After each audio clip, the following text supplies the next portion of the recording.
to all the world. In Disney's 102-year history, there have been many defining moments and countless achievements. Today, we celebrate another thrilling moment, the creation of a spectacular new Disney theme park resort coming to Abu Dhabi.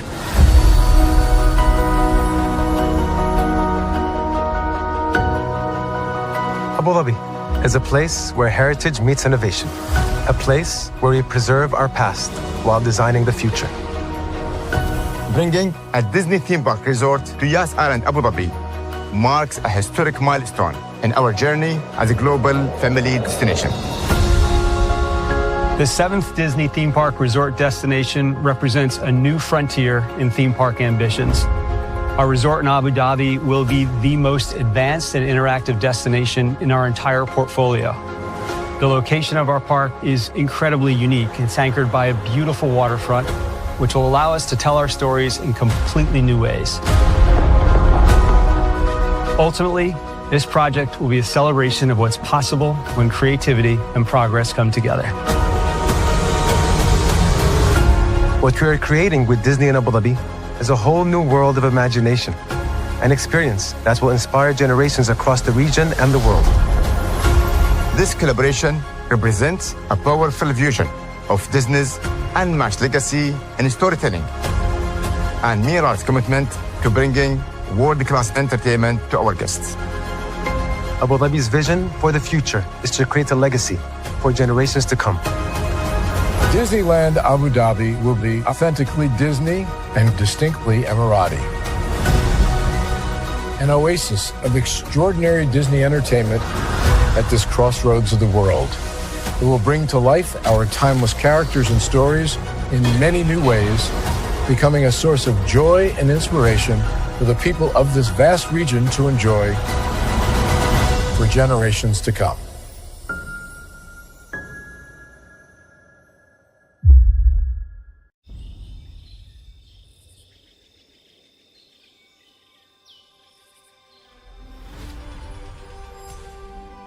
Here you leave today and enter a world of Mickey Mouse! A world of princesses.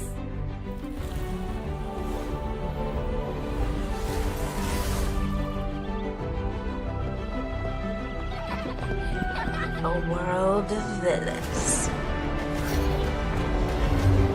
And heroes.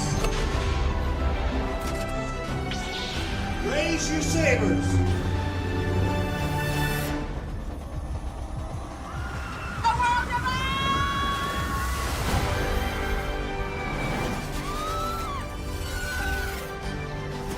A world of other worlds.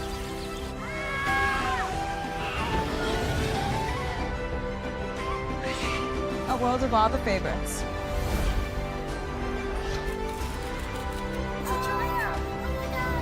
A world of throwbacks.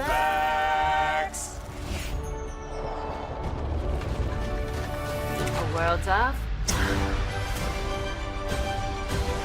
for whatever you love. Infinite worlds await. Open your eyes. Think of the one place you've always wanted to see.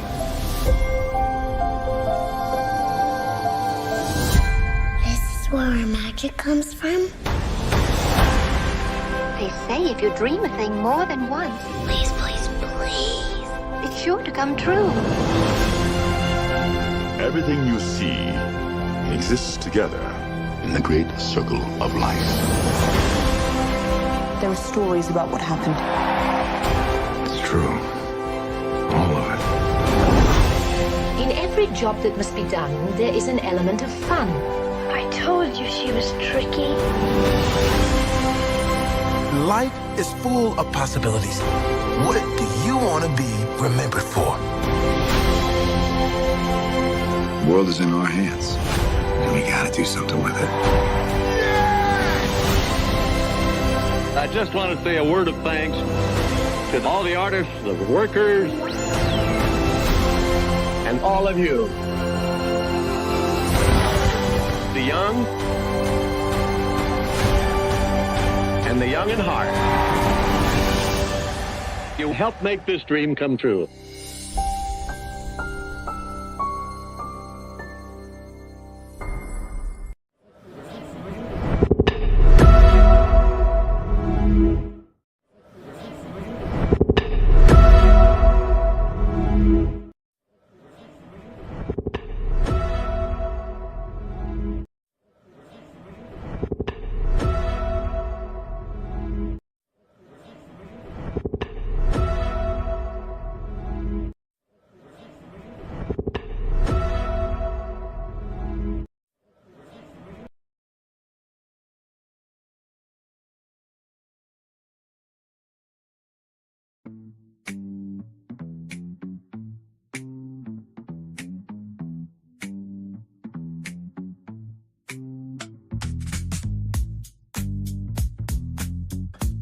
Well, hello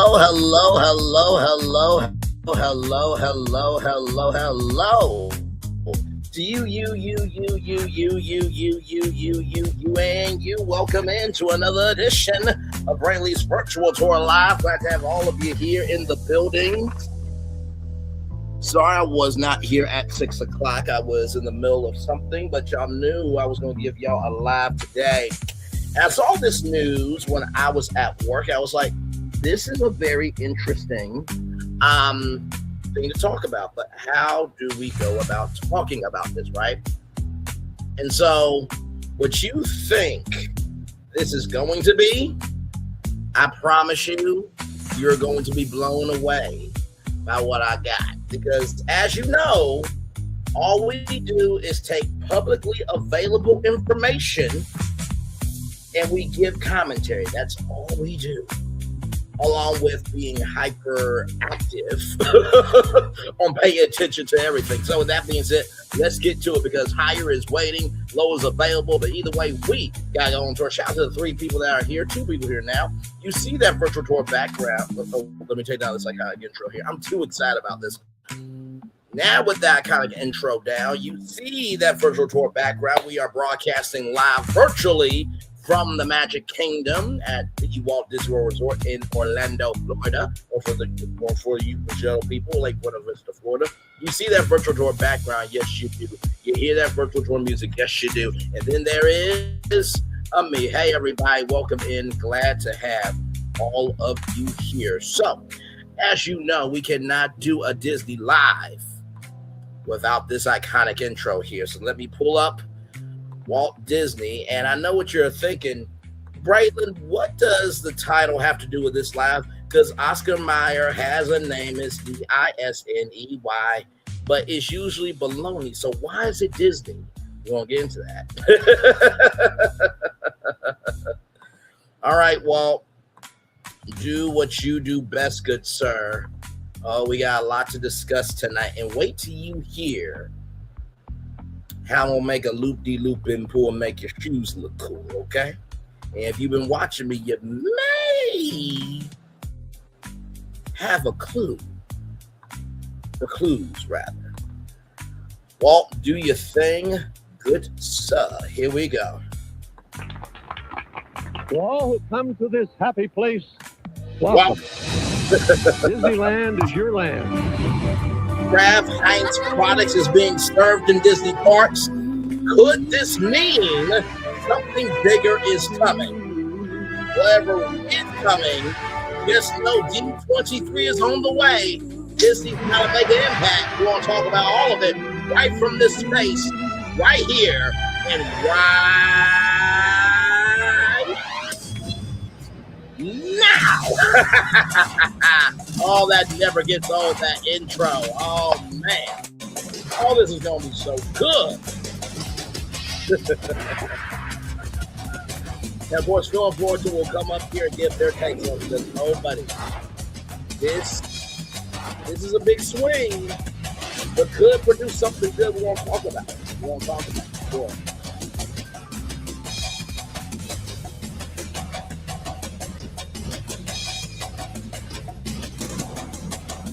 We're trying to get back to this, Disney. little bit difficult with the executives in charge, but the fans are trying. Let's go. This is a global event as Walt Disney World, Disneyland Paris, Tokyo Disneyland, Hong Kong Disneyland, and Disney Cruise Line join Disneyland in celebrating 50 years of magic. It's the happiest celebration on earth. Disneyland is dedicated to the ideals and the dreams that have created America, with the hope that it will be a source of joy and inspiration to all the world. Thank you, our good friend Walt Disney, for that. Now, let's get to the news of the day. Now, this came out yesterday, everybody. Here we go. From Kraft Heinz, all right?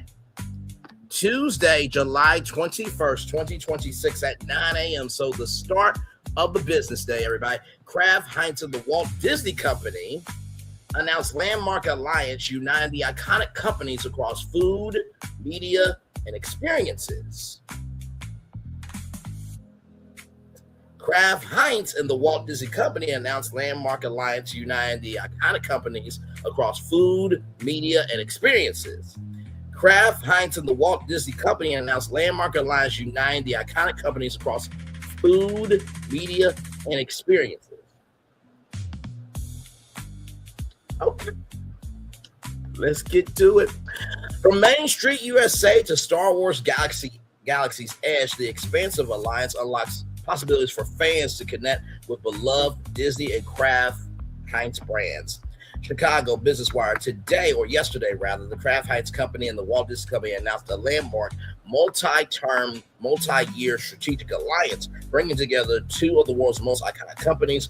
The enterprise-wide alliance spans food service, media, events, and more.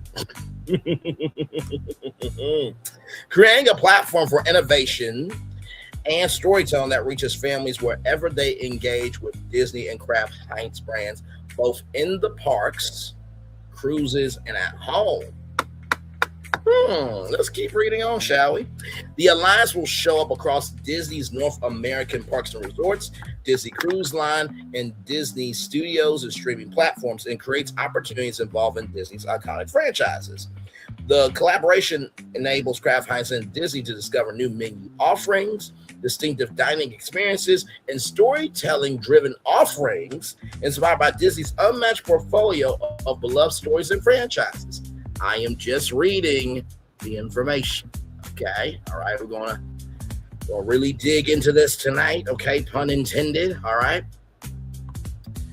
10 Kraft Heinz brands, including Heinz Philadelphia, Kraft Mac and Cheese, will become a part of Disney moments that guests and fans love most, bringing familiar favorites to settings as iconic as Main Street USA and as adventurous as Star Wars Galaxy's Edge. The alliance will introduce new menu items, guest experiences, and product offerings at hundreds of dining locations throughout Walt Disney World Resort in Orlando, Florida, Disneyland Resort in Anaheim, California, and on Disney Cruise Line sailings out in North America. So this is not going to the international parks. This is just for us, okay? All right, just wanna just keep that in mind. Now, the collaboration combines Kraft Heinz leadership in flavor. I was about to say in flavor and innovation with Disney's world-class culinary creativity and storytelling to introduce new menu items and bespoke guest experiences across U.S. Disney parks and Disney Cruise Line. This includes the debut of new Heinz condiment stations and custom design equipment throughout the parks. Additionally, Heinz will delight fans at D23, the Ultimate Disney Fan Event, this August 14th through 16th in Anaheim, California, with new sauces from their sauce vaults. The alliance also unlocks opportunities for integrated marketing campaigns, digital content, and brand-led marketing campaigns across Disney's media platforms, creating powerful opportunities for families and fans to engage across meals, moments, and memories. Kraft Heinz and Disney are two companies that are woven into the fabric of family life, says Nicholas Ama. I'm president of Amaya, president of North America at Kraft Heinz Company. For generations, families have grown up with our brand side by side, watching Disney favorites with a bowl of Kraft mac and cheese or reaching for Heinz at the table. This alliance is about showing up together in moments that matter most, whether at the parks or at home, to deliver elevated experiences and storytelling that turns everyday meals into memories that last a lifetime. The multi-year collaboration brings Kraft Heinz brands to consumers at scale through one of the world's most powerful entertainment ecosystems, inspired by Disney's enduring cultural impact and multi-generational fandom. The alliance advances Kraft Heinz's ambition to meet consumers wherever culture is happening.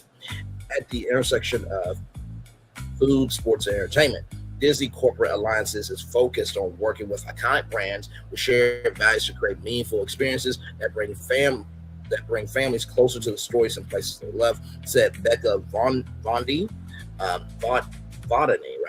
Senior Vice President of Corporate Alliances at the Walt Disney Company. The collaboration with Kraft Heinz is the perfect demonstration of another brand that understands how families connect through everyday moments, and together we will build creative experiences for our consumers across our destinations, platforms, and fan touchpoints. The alliance officially launches this summer with activations and experiences rolling out across North American Disney parks, resorts, cruises, and more throughout the year. Fans can also expect surprises at D23, the Ultimate Disney Fan event this August, offering an early glimpse into the collaboration. Now, I am showing off these contacts because if you're a content creator and you want to work with Kraft Heinz, Mia at craftheinz.com and bruce.lamb@disney.com. Now, if you all remember, right, now that's the thumbnail right there that I utilized. But if you all remember back in the day, Heinz had colored ketchup, right? You guys remember that? The 90s was an interesting time. You had Dunkaroos, you had, Volt, Coca-Cola, you had Sprite Remix. It was a little bit of everything from the 90s. If you could think it, they made it, right? Now, I want to show you this commercial here, right? Shout out to marketingdive.com here.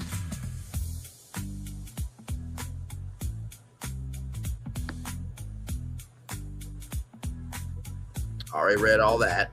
But this is a commercial called Meant to Be Together. Here we go.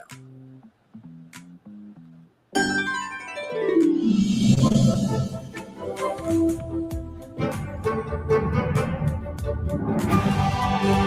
the shirt and pants here.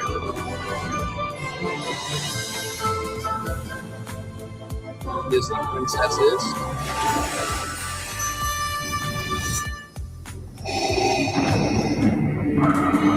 Star Wars.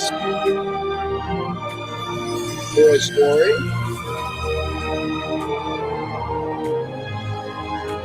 Olaf, of course. There is a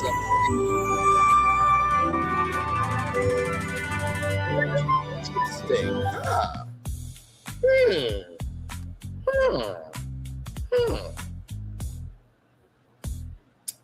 Very, very, very, very, very interesting. Now, obviously, right? Right here, we relocated dollars toward high return brand media, improving efficiency through fewer and more effective media partners, and launching strong consumer driven creative. The executive said, call. More importantly, we're measuring direct sales impact. We're seeing clear improvements based on the latest data. Return on ad spend grew by 8 percentage points globally. Kraft Heinz in March announced a 5-year deal that made it NFL's first global condiment partner. The partnership, which kicked off with an activation around April's NFL draft, seeks to drive incremental retail opportunities and expand the marketers Heinz away from home food service business. Disney will simulcast Super Bowl LXI across Disney and ESPN, and is reportedly seeking $10 million for 30-second ads during the game. The Oscar Mayer marketer also launched its largest portfolio campaign to date, with an effort timed to this summer's America 250 celebration, which it ran as an official partner. The United Tastes of America creative ran across digital, social, out-of-home, online video, and retail channels. Now, if you pay attention, right? There was the Oscar Mayer Wienermobile 500 at the Daytona 500. That was a thing as well. And then, of course, the Wienermobile goes across the country, and you can actually sign up to be one of the hot doggers to drive the Wienermobile and stuff. So they've always been in media. Now, you remember that Disney free tier live that we talked about? This would be a great way to produce branded content in that free tier.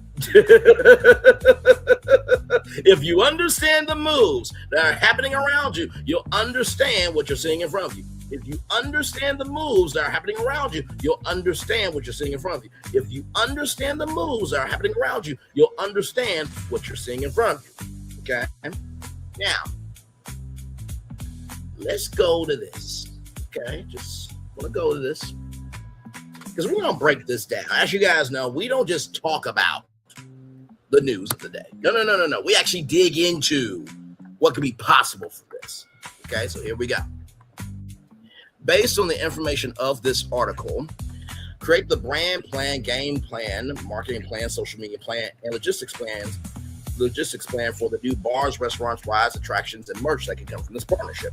The new Disney Kraft Heights Alliance is much bigger than a sponsorship. According to both companies, it is a long-term strategic partnership spanning Disney Parks and Resorts, Disney Cruise Line, Disney Studios, Disney Plus, ESPN, and retail products with new menu items, themed storytelling, themed dining, storytelling experiences, media campaigns, and merchandise featuring at least 10 Kraft Heinz brands, including Heinz Kraft Mac and Cheese, Philadelphia Lunchables, Ore-Ida, which is the French fries, of course, Oscar Mayer Capri Sun, Jell-O, Jet Puff, the marshmallows, and Kraft singles. Give me one moment, everybody. Give me one moment here. Just want to do a little something here.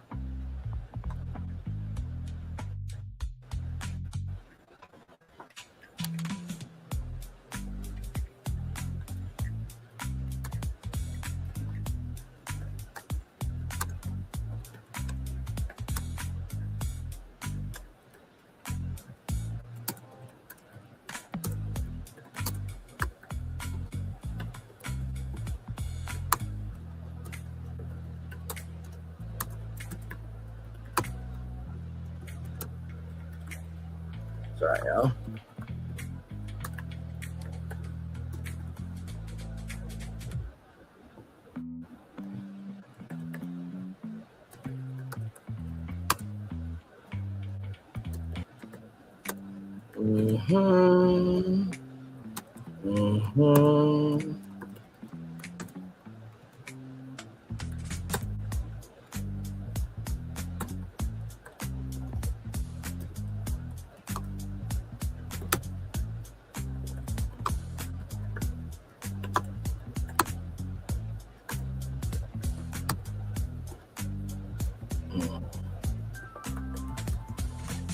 Okay. All righty here. Give me one momento, y'all. Believe me, everything I do has a purpose. Okay. All right. Yes, indeed it does. Okay. All right. Now, with that being said, let's get back to this here. Because, like I said, this really, when I first saw this, I'm like, what are we doing here? Right? What are we doing here? What are we doing here? What are we doing here?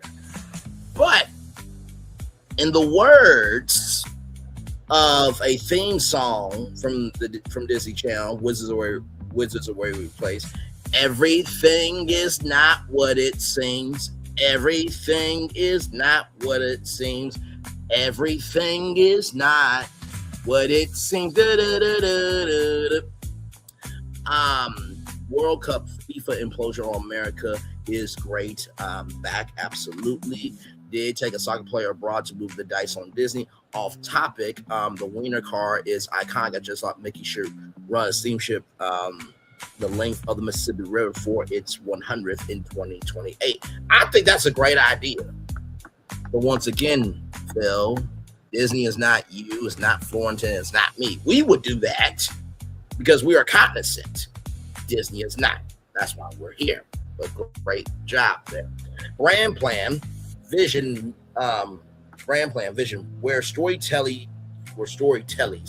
Disney stories meet family meals, transform everyday food brands into immersive Disney experiences that begin in the parks and continue at home. Brand pillars, storytelling through food. Disney franchises inspire many creations. Every meal tells a story. Family togetherness, encourage shared dining experiences. Interactive family games at restaurants. Number 3, innovation, limited time sauces, character themed recipes, interactive condiment stations. Number 4, collectability, seasonal packaging, pens, popcorn buckets, cups, and kitchen merchandise. Game Plan Phase 1, Year 1, launch new Disney-inspired menu items, Heinz Experience Stations, which you guys get to experience the Sauce Vault at D23, which is coming up August 14th, 15th, and 16th. Character sauces, restaurant overlays, retail, grocery tie-ins, Phase 2. Introduce original restaurants, food festivals, Disney Plus cooking shows, character dining upgrades. Phase 3 expanded to attractions, interactive walkthroughs, resort experiences, cruise exclusives, and international parks. Now, they could do international parks, but for right now, it seems like it's going to stay in the U.S. So, like I said, this brand right here, Kraft Heinz, is going to be in Disney parks. This is a huge thing. Yep. Cheese emoji, smile emoji. Baymax rice is simple, folks. My rice is life, my wife says. Absolutely. Rice can go to hips and thighs, and we love that around here. Yes, we do. Moving on. Enough about me and what I like. Moving on once again. New restaurants, Craft Kitchen, signature Disney family restaurant. Sections include Mickey's Kitchen, Pixar Pantry, Marvel Market, Princess Dining Hall, Heinz Flavor Lab, interactive restaurant where guests create ketchup, barbecue sauce, ranch, mustard, using touchscreen flavor stations. Mac Kingdom, entire restaurant dedicated to Kraft mac and cheese and the flexibility of mac and cheese. So you might get mac and cheese salmon, mac and cheese barbecue, mac and cheese hamburgers. So anything that has mac and cheese, you got it. Menu items include Princess Mac, Marvel Mac, Toy Story Mac, Star Wars Mac, Monsters Inc. Mac. Lunchables, Adventure Cafe, kids build their own meals, interactive character tables, trading cards included. Maybe the Lunchables Brigade could come back. You guys remember the Lunchables Brigade? Philadelphia Bakery, fresh cheesecake, bagels, pastries, cream cheese desserts themed to Disney films. Now we get into attractions. Okay. All right. Heinz Sauce Factory, a trackless dark ride. Guests become flavor scientists. Ending includes sauce tasting. So we taking Test Track 2.0 and just doing it for sauces. That's interesting. Kraft Kitchen Adventure interactive ride where guests help Remy, Ratatouille, Tiana, and Mickey prepare meals before dinner begins. That could be something. Lunchables Mission, interactive shooter attraction, collect ingredients, complete meals, earn digital recipes. Disney Food Festival walkthrough Pixar kitchens, Marvel cafes, Princess Bakery, Star Wars canteens with samples along the way. Now wait a minute, there's the Epcot Food and Wine Festival. Oh my Lord Jesus! But you think that's what this live is about? Oh no! You know I wind you up for a good minute before I give you the big shaboozy, right? If this gives savory things in the castle park, that other castle parks, then it's a win only over America's Sweet is not the only Disney way to captivate the Disney experience. Only speaking for Magic Kingdom. You know, I wonder if there could be like a history of food in America at Liberty Square. Did I say that out of my mouth? Shut up, Braylon. Moving on. I didn't say nothing. You didn't hear nothing, and nothing was just broadcasted. Shut up. Shut up and shut up and shut up. I did not say that for Liberty Square. I did not. Not like it could be sponsored by Kraft Heinz. Moving on. Oh, I love playing y'all like a fiddle, but I'm still playing that fiddle. Just you wait. In the words of John Murray, just hold on a little while longer. Family attractions, giant ketchup bowl photo op, Mickey-shaped condiment fountains, mac and cheese playground, Disney food scavenger hunt, recipe treasure maps, interactive cooking classes. I can see that. Seasonal festivals, Festival of Flavor. Every spring, celebrity chefs, Disney chefs, character meals, cooking competitions. A Disney barbecue festival. I would go to that. I would definitely go to that. Hosted by Heinz Regional Barbecue, limited sauces, live music, fireworks. Mac and Cheese Championship, guest vote for the best Disney Mac, Pixar Mac, Marvel Mac. And if you know down south, mac and cheese is a staple down south. So maybe Princess Tiana makes a special Princess Tiana mac and cheese. I'm just saying, let's roll on. Merchandise, of course, kitchen collection. Mickey ketchup bottles, Disney aprons, chef's hats, cutting boards, character utensils, cast iron cookware, collectibles, Disney sauce bottles, limited popcorn buckets, pins, trading cards, refillable mugs, apparel, chef jerseys, restaurant uniform, spirit jerseys, character aprons, home Disney recipe books, kitchen towels, plates, glassware. Now, if you're Kraft Heinz,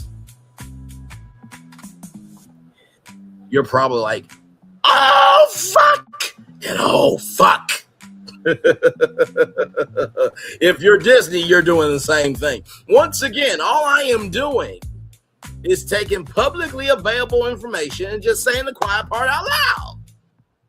And we, by the way, we do know in the theme park sector, no one else is going to cover this.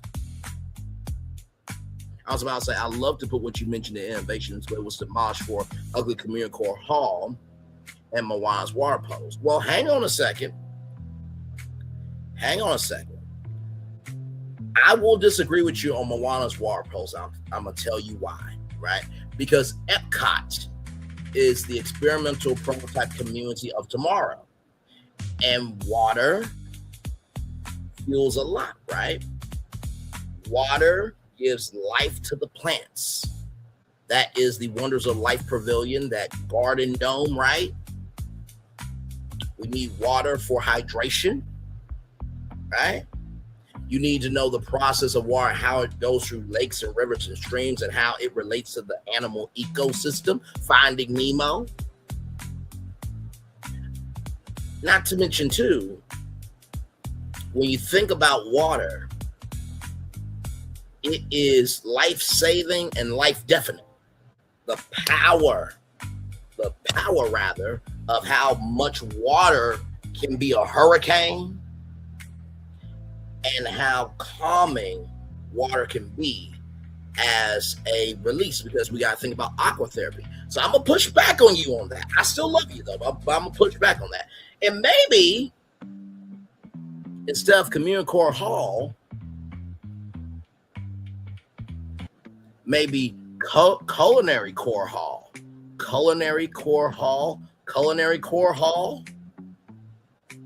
Could you turn that into different restaurants making food with Kraft Heinz products? I think you could. Hey, Kraft Heinz, if you need me, call me. Disney, I'm not going to say if you need me, because you desperately need me. Call me. This is what we do over here. I'm going to add Kraft to sponsor the American Adventure Attractions to preserve the ride. So that's what it is, aquatherapy. Yes, because seriously, aquatherapy is real. So if you're trying to get your motor skills back, you doing water, cycling, underneath that water creates resistance, right? So you're building up your stamina, right? And Culinary Core Hall is catchy. But that's not what this line is about. Follow the iridescent bouncing ball, ladies and gentlemen. Oh, I got something for y'all so big. Y'all not gonna be ready for it. It's better than what they've been trying for the last 5 years. Exactly right. And could you utilize Culinary Core Hall for the Epcot Food and Wine Festival?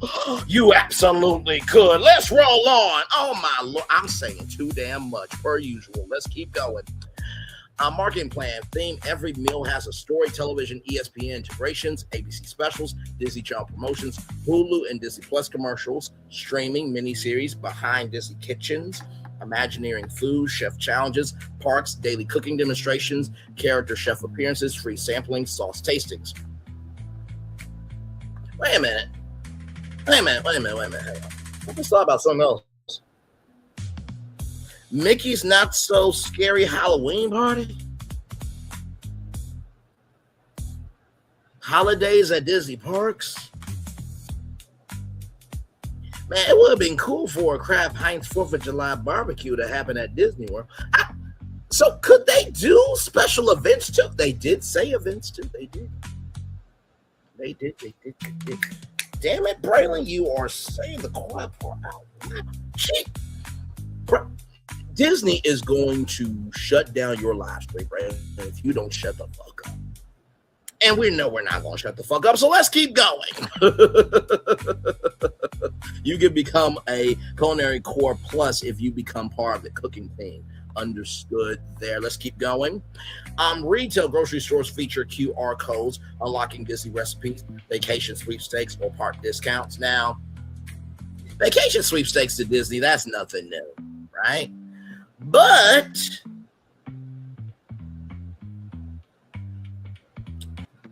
I mean, I look at it like this. Before Kraft Heinz gave away vacation to Disney World and Disneyland, and it was just 4 days, 3 nights, maybe a $200 gift card.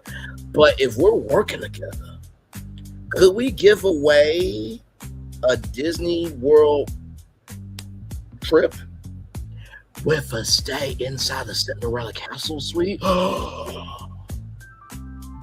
Or maybe a Disneyland trip and you can eat with 10 friends at 15 Royal, which is the Disneyland Dream Suite. Or maybe staying inside the Disneyland Dream Suite, or the Adventureland Suite, the Jungle Cruise Suite, or maybe the Mickey Mouse Penthouse. Braylon, you blasphemous piece of ish. You are despicable. And I know that. I love you, and I value, and I appreciate you so much for that. Okay. Does a CERN rap visit? You know, I think we talked about Remy before. Absolutely. Let's keep going. Social media plan platforms: Instagram, TikTok, YouTube, Facebook, and Pinterest. Weekly series: Monday, Magic Meal Monday; Tuesday, Test Tuesday; Wednesday, Disney Kitchen Live; Thursday, Chef Challenge; Friday, Park Food Friday; Saturday, Family Recipe Challenge; Sunday, Disney Dinner Night. Wait, I just thought about something else. I'm so sorry. I just keep thinking this stuff out my mouth. I wonder. Come here. You know, I wonder if this could help out Epcot. You know, some restaurants that's been dormant. I wonder if Kraft Heinz and Disney could come up with a new menu to bring back some old restaurants that have been gone by at Epcot and other places around Disney World and Disneyland. But hey, listen, maybe I'm just talking out my behind. Said no one ever. Let's keep going. Oh, I'm having way too much fun with this. But this is what we do around here. We restore order with imagination. We restore order with imagination. We restore order with imagination, in the words of Walt Disney. And how can you restore order if you don't know what's out of order? Influencers partner with Disney creators, family vloggers, food influencers, Disney chefs, Imagineers, and also just regular content creators that love to eat and love Disney, of course, which is different than Disney creators. I just wanted to say that. User-generated content, campaigns, hashtag Disney Dinner, hashtag Magic Meals, hashtag Heinz at Disney, hashtag Mac Kingdom, hashtag Flavor Quest. Logistics plan, food operations, central Kraft Heinz distribution, to Disney culinary development, to regional park kitchens, to restaurant preparation, to guest dining. Product development, Disney Imagineering, Disney Culinary Team, Kraft Heinz Research and Development, character licensing, guest testing, limited time launches, merchandise. Every attraction exits into themed retail featuring attraction merchandise, exclusive sauces, recipe books, cookware, apparel, events calendar. January through March, new launches. April through June, Festival of Flavor. July, August, summer barbecue celebration. September, October, Halloween specialty foods. November to December, Disney holiday Disney feast. Could they do something with Thanksgiving? They could definitely do something with Thanksgiving. Could they do a Valentine's Day menu? They definitely could. Could they do something with St. Patrick's Day at Epcot? Oh, they absolutely could. The German Pavilion. Oh, my Lord. I just keep coming up with shit.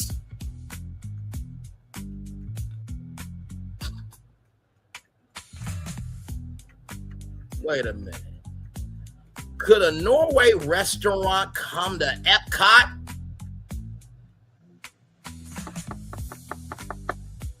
Could that empty building in the Japan Pavilion that's got like different levels, could that be a Japanese restaurant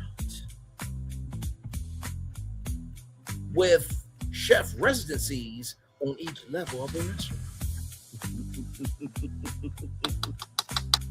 I know Josh D'Amaro. This is what Josh D'Amaro wants to do with Brandon Lee. He wants to do two things. He wants to wrangle my neck and embrace me in for a hug. You know why? He wants to wrangle my neck because I'm saying too much out loud. But he wants to give me a hug because I'm actually helping Disney.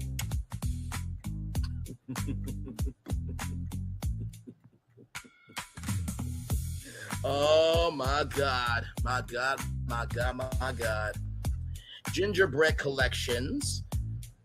Wait, could that mean that the gingerbread house come back to Grand Floridian? Potentially.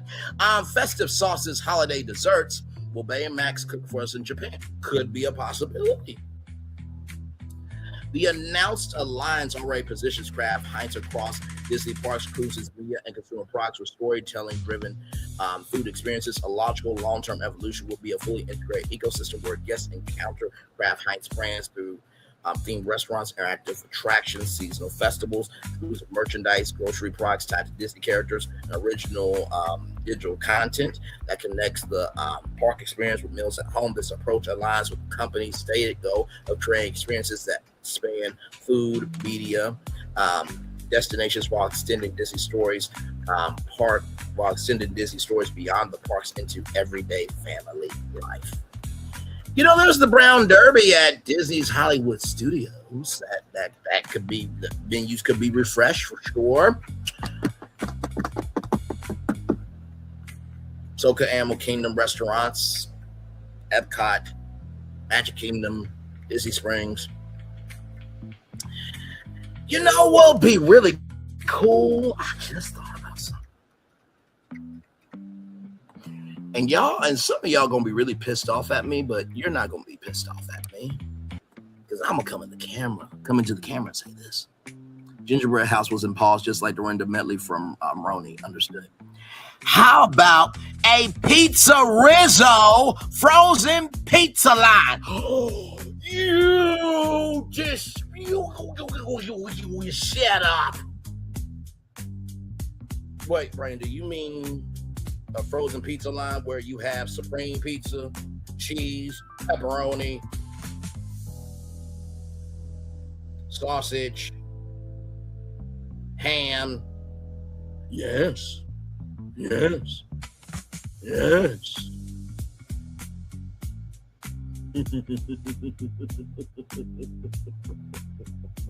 Let's keep going.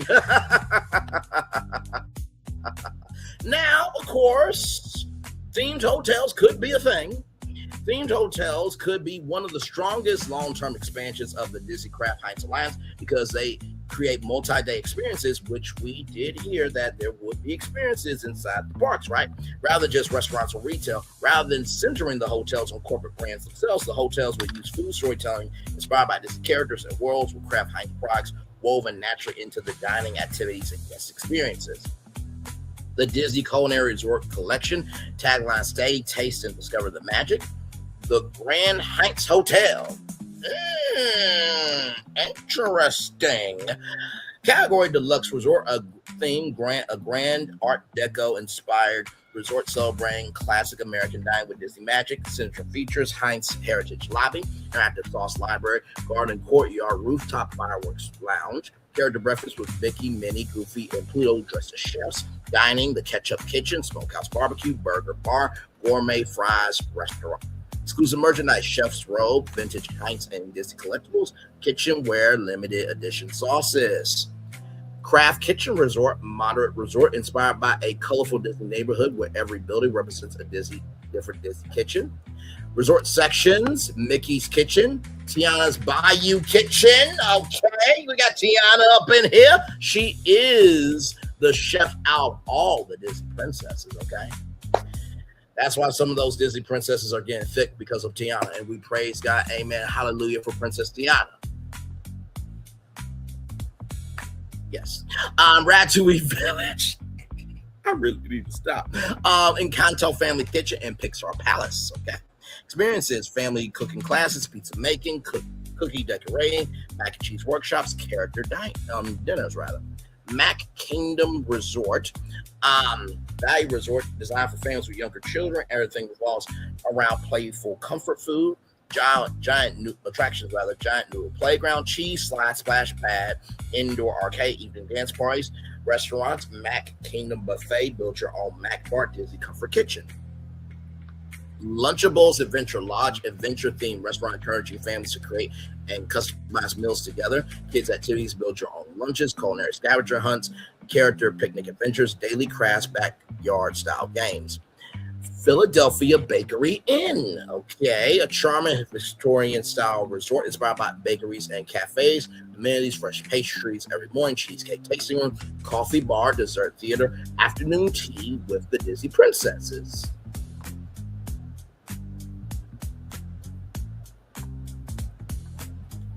Good damn. Because the Aussie restaurant has been empty for 32 years. Laughing emoji there.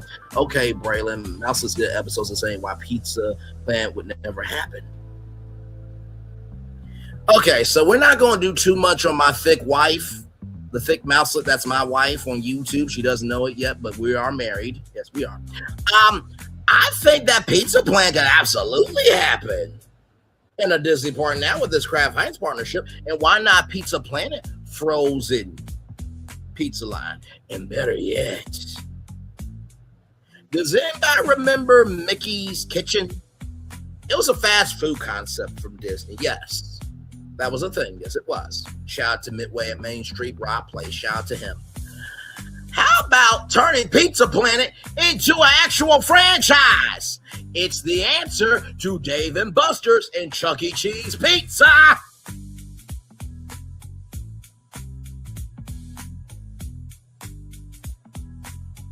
What, you think I'm going too far? You think my brain is fritzing?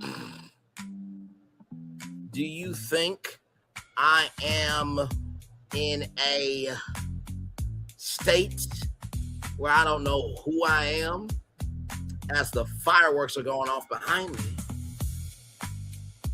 I would have to say you're absolutely wrong. Let's continue on. Oh, and by the way, for anybody saying that this is a stretch, what is Club Cool at Disney sponsored by? Oh, that's right. That's sponsored by Coca-Cola. The world of Coca-Cola is where? At Disney Springs.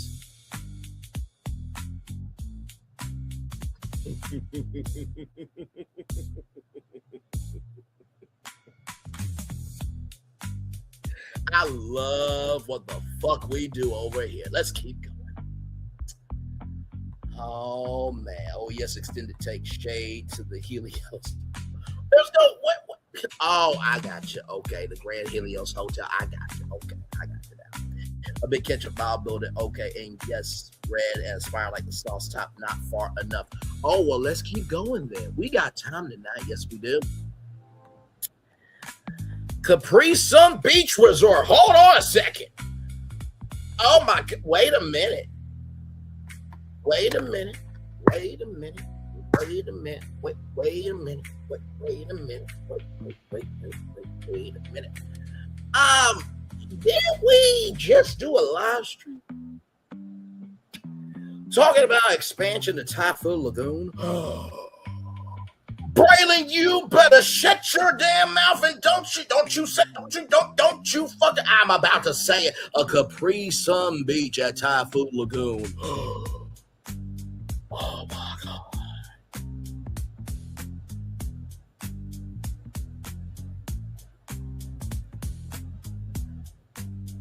Okay, Braylon.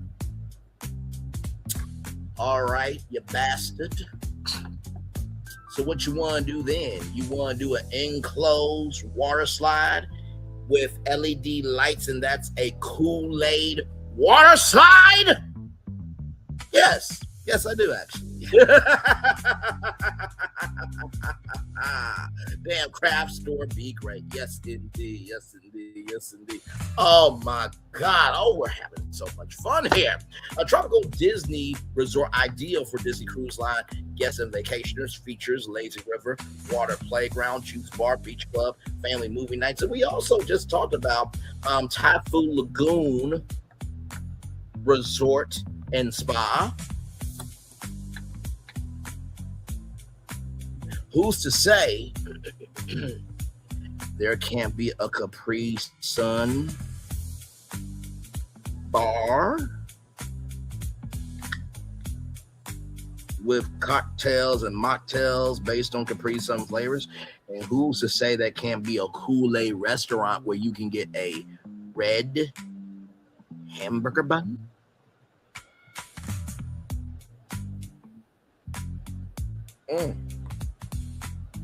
With a hamburger? Have we forgot that Super Nintendo World uses color in their food? Or are we really doing this? Okay. Do a Jell-O playground. Kids would never want to go to any other park company. That's very true. Crafts from around the world, like Coca-Cola drinks all around the world referred to Club Cola. Absolutely. Lazy River, these are the features of the Capri Sun Beach Resort. Features Lazy River, water playground, juice bar, beach club, family movie nights. A Jell-O color resort. Now, how in the world did Florentin do that? And this came up at the same damn time. Come through. A bright, playful resort route inspired by colorful desserts, interactive areas, rainbow gardens. Somehow we'll find the rainbow connection. Did you just bring the Muppets into the Jell-O Resort? You motherfucker. I sure did. Hashtag, it's not easy being green.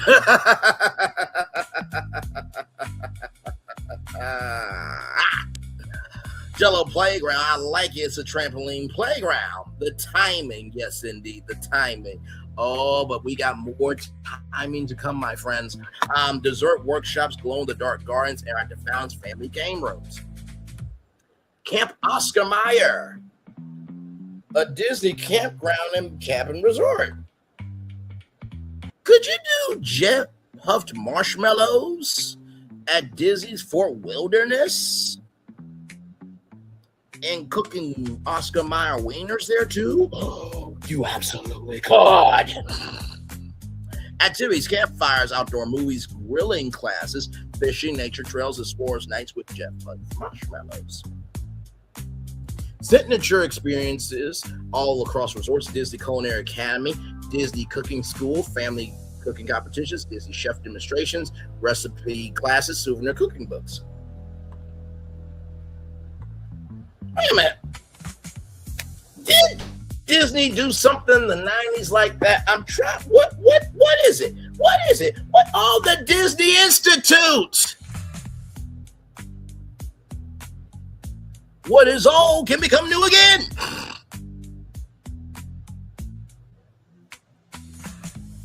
Bring back the Disney Institute and the culinary classes powered by Kraft Heinz.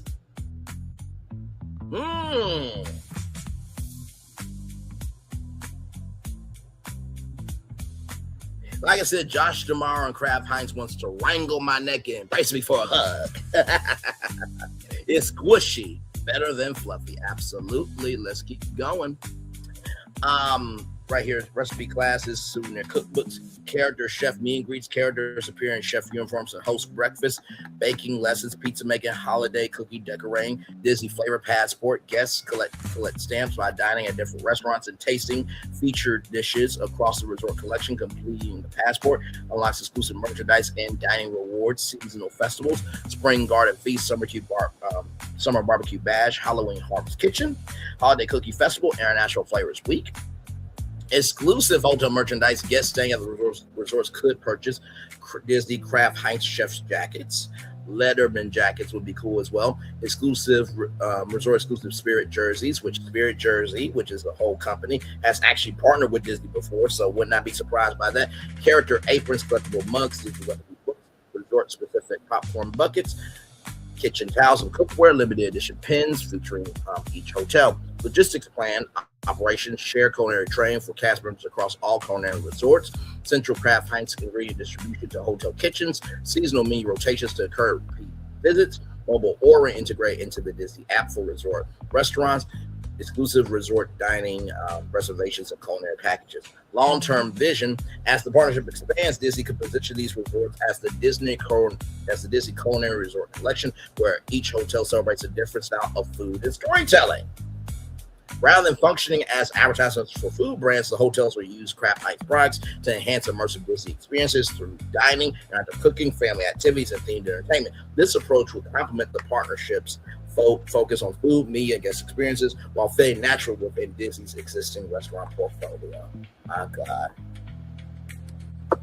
Add the marshmallow as it's a maze where you don't get hurt. Jeff Puff brand, absolutely. Let's keep going. Now, what can be made new of content? Let's see. Okay. Here we go. Disney Kraft Heinz media strategy works best when the food brand supports stories and experiences rather than becoming the story themselves. The partnership announcement specifically highlights collaboration across media and experiences. So the concepts below are examples of how Disney's existing platforms could extend that vision. Disney Kraft Heinz Studios mission: create family-friendly food entertainment that inspires people to cook, travel, and experience Disney both at home and in the parks. Disney Plus. Disney Kitchen, genre weekly original series. Imagineers and Disney chefs reveal how food is made across Disney parks, Disney Cruise Line, Disney Resorts. Season themes: Magic Kingdom, Epcot Festivals, Disney Land Resort, Disney Cruise Line, International Parks.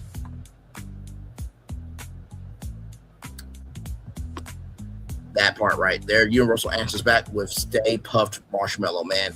As rock climbing activity, he's so tall. Laughing emoji, laughing emoji. You know, no, that's too big. Could you do Disney chefs versus home chefs? Disney Chef America? A la cuisine. Kitchen Stadium, where Disney chefs are competing with at-home chefs. Ooh, I know Food Network and Warner Bros. Discovery wants a call with Braylon. Braylon, you're going too damn far. Oh, I haven't went far enough. No, I haven't. I have not. Wait for it. Not far enough.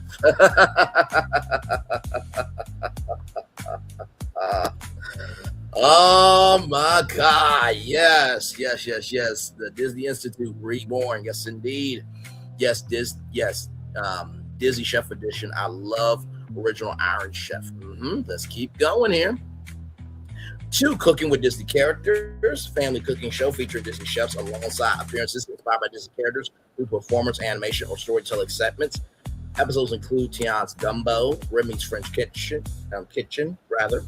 Snow White's Apple Pie, Mickey's Pancakes. Can you imagine Anika Nani Rose coming in as the voice of Princess Tiana, and like she's moving around in the kitchen with an actual chef? Like,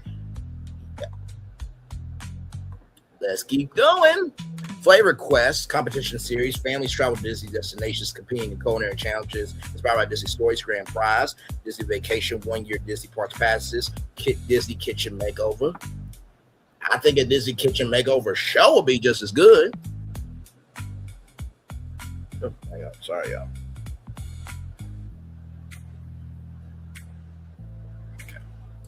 Let's keep going here. Imagineering the Menu documentary series explaining how Disney culinary teams develop new restaurants, seasonal menus, and immersive dining experiences around Disney and 80 dishes. Travel series highlight iconic meals from Disney parks and resorts from around the world. That could be something.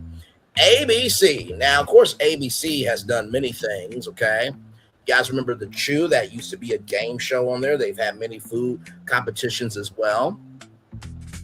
Good Morning America, weekly Disney kitchen segments featuring Disney chefs, park recipes, holiday meals, and festival previews. The Great Disney Cook-Off, primetime competition. Disney contestants recreate Disney dishes. Celebrity judges include Disney chefs, food personalities, and guest stars from Disney productions.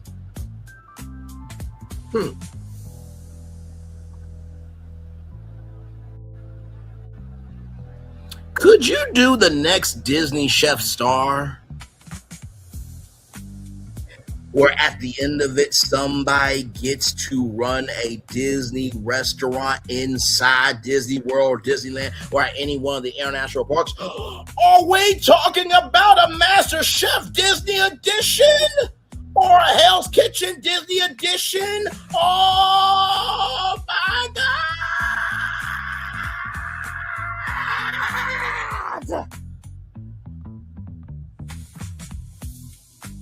Wait a minute. Just thought about something else here. Yes, indeed, fish and chips, absolutely. I just thought about something else here. Y'all remember that storytelling community that they're building out in California? Could Disney do a Disney restaurant group and open sit-down full-service restaurants across the country? Oh my God! Oh my God! Oh my God! Oh my God! Oh my God!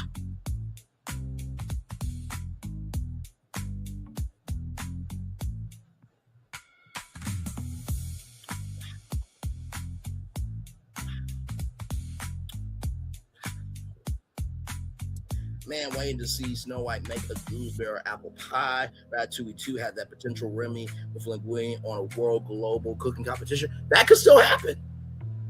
Apple pie, I'm hungry. Thanks, credit to me. Thornton vision of movie Wonder. Yes, bring Gordon Ramsay. Disneyland literally just opened up a new place of his. Oh, wait. Now that's a regional win. Forget regional Disney Quest. Let's continue on. Ooh, Lord. Disney Holiday Feast Annual Thanksgiving Special features holiday recipes, celebrity guests, musical performances, Disney Parks holiday celebrations. You know, I just thought about the Disney Parks Christmas Day Parade. If they went back live, could you imagine like walking into, oh, Mickey, what are you doing? Wait, is that a Mickey Mouse cheesecake with some of your favorite flavors? Let me taste.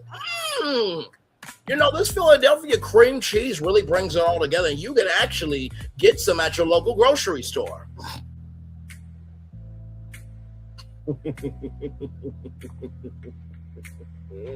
Summer Food Festival live broadcast from Walt Disney World Disneyland includes new menu reveals, ride previews, character appearances, live concerts. Hulu Disney After Dark lifestyle series focused on Disney Springs resort lounges, nightlife, and signature dining. Behind the Menu documentary following culinary teams preparing for festivals, holiday events, restaurant launches, Chef Challenge Disney Edition. Professional chefs reinterpret classic Disney-inspired dishes using seasonal ingredients. Food Road Trip travel hosts explore Disney-inspired foods available across the United States with licensed restaurants, festivals, and fan communities. Oh, the ESPN Zone. That was a thing back in the day. Yes, that was themed dining. Let's keep going. Yes, indeed. A ESPN food festival, charity cook-off stage, tailgate competition, sports barbecue festival, tailgate masters. College and NFL fans compete in tailgating competitions, presented with Kraft condiments and Kraft products as sponsors.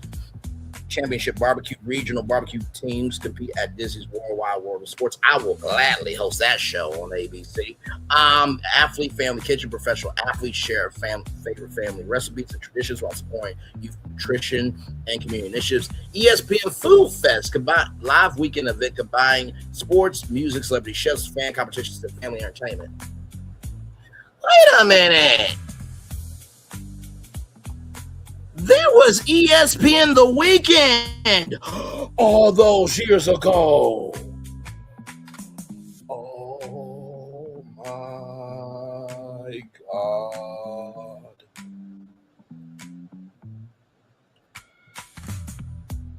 You know, I wonder if they can bring back ABC Super Soap Star Weekend, where the soap stars of ABC could bring their favorite recipes, in addition talking about daytime dramas. Oh, I wonder if there could be a cavalcade of different chefs.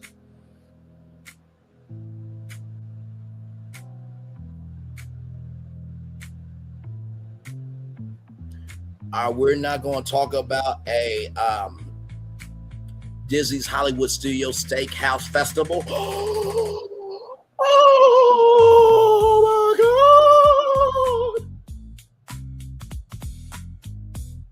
Are we not going to talk about Magic King Dessert Festival? Oh my God.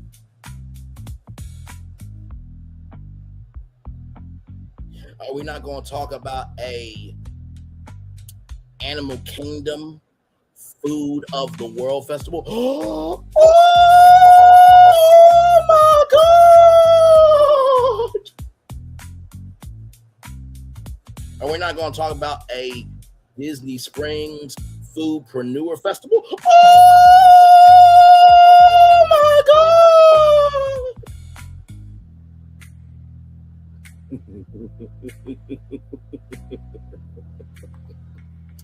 That's like Chuck E. Cheese, but character dining around America, but Disney level quality of atmosphere. Yeah, what a shame I didn't visit Disney Quest in Chicago early enough, based on how I've been a few hours away always.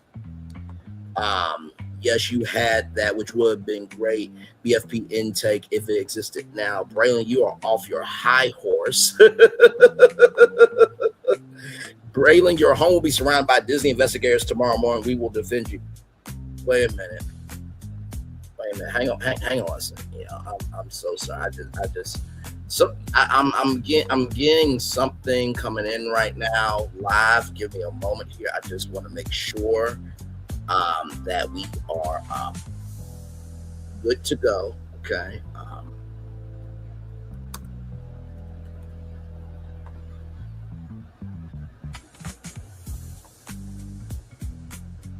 Just want to make sure something real quick. Just give me a moment, y'all, because and you know, listen, everything is open to interpretation, right? I could be completely wrong about everything coming out my mouth, right? Okay, wait a minute. Hang on 1 second, y'all. Hang on 1 second. 1 second.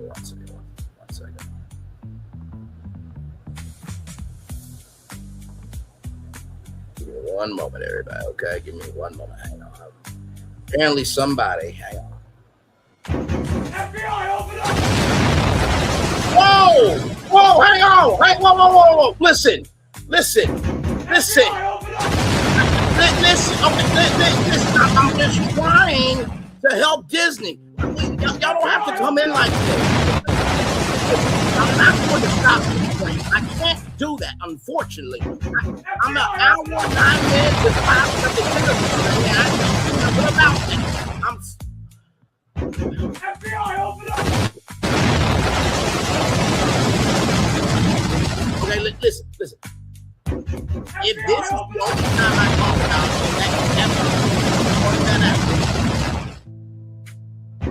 FBI, open up! Once I'm done with this live, and this is the only time I talk about it, then I'm good. Okay, we're gonna move right on along. Okay. Ooh, child, don't scare me like that. Jesus Christ. Good God, I'm just trying to talk about what can be with Disney. That's all I'm trying to. Good God, that's all I'm trying to do.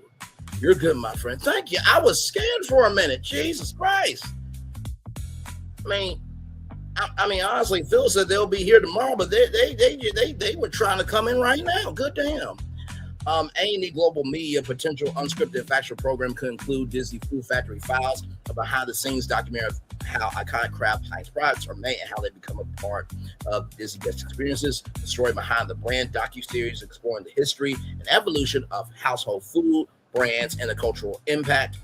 Building Disney Dining, construction and design series following around Imagineers, architects, culinary teams creating new restaurants and hotel dining concepts. Disney Channel Mickey's Kitchen Club, educational cooking series for children. Activities include healthy snacks, science experiments, family recipes, kitchen safety. Imagine kid chefs on the Mickey's Kitchen Club. Right here, come on, talk about timing.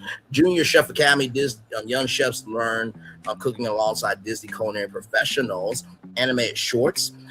3 to 5 minute episodes featuring Disney characters preparing meals, encouraging creativity and family cooking. I knew that merger was rough. That's the competition. Theme park industry, SeaWorld, Universal, etc., Six Flags, Paramount. Okay, I'll stop. Hello. Anime shorts, 3 to 5 minute episodes featuring Disney characters preparing meals, encouraging creativity and family cooking. National Geographic, Disney Entertainment, food around the world, explored global cuisines that inspired Disney restaurants and festivals. Inside Disney Aquaculture focuses on sustainable farming, Epcot Gardens, and sourcing of ingredients used around Disney destinations. Theatrical and streaming specials, Disney Festival of Flavor, a live annual event from Epcot featuring celebrity chefs, music, new menu announcements and fireworks. Christmas at Disney's Kitchens. Holiday cooking special showcasing Disney chefs, seasonal recipes, and celebrity guests. Halloween treats live, a family-friendly Halloween special with dessert competitions, pumpkin carving, themed entertainment. You know, how cool would it be if there can be a Disney fandom dinner series where, guess what? 10 content creators get to sit down with 10 Disney celebrities. Imagine I get to walk in and I'm sending out Fanika Nani Rose, Julie Andrews, Billy Crystal, and we're just eating food inspired by Disney and talking about life as a series.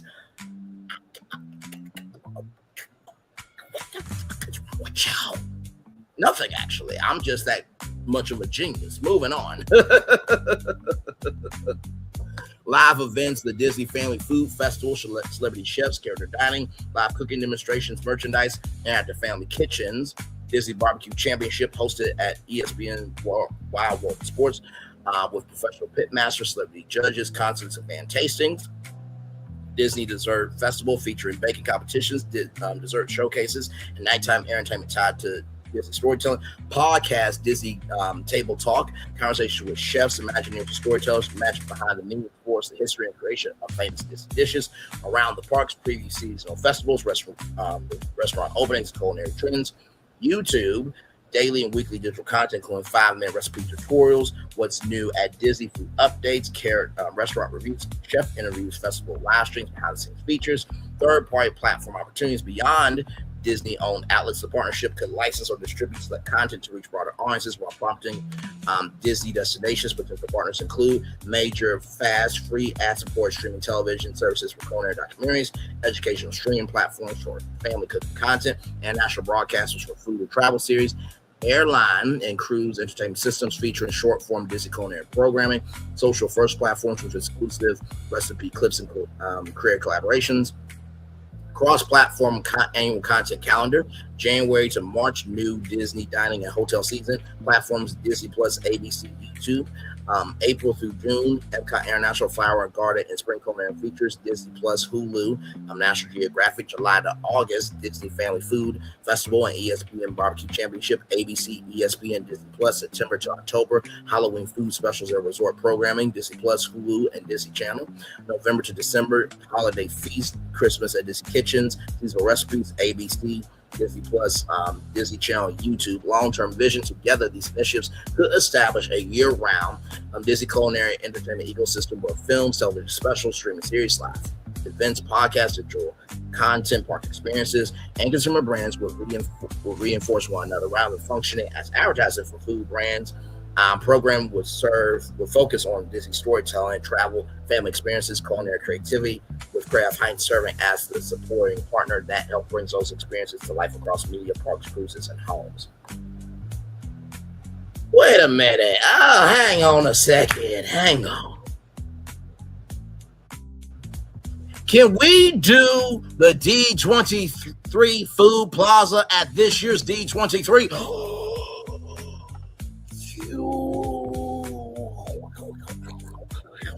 Shut up!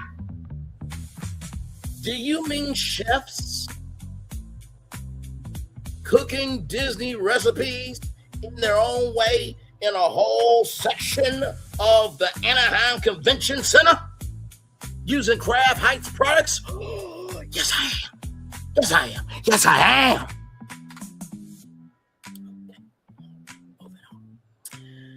D Cuisine. The D Cuisine Plaza at D23.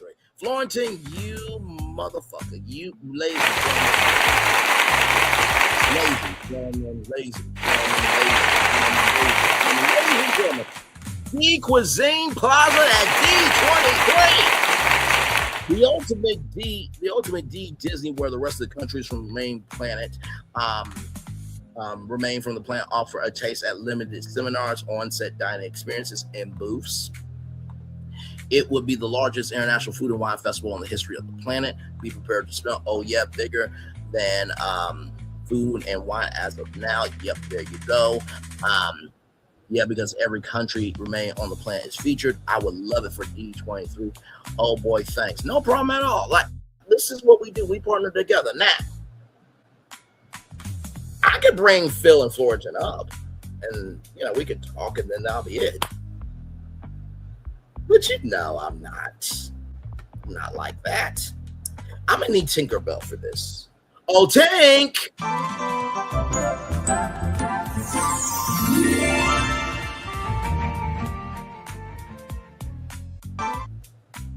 Thank you very much, my friend, because we're definitely gonna need that transition.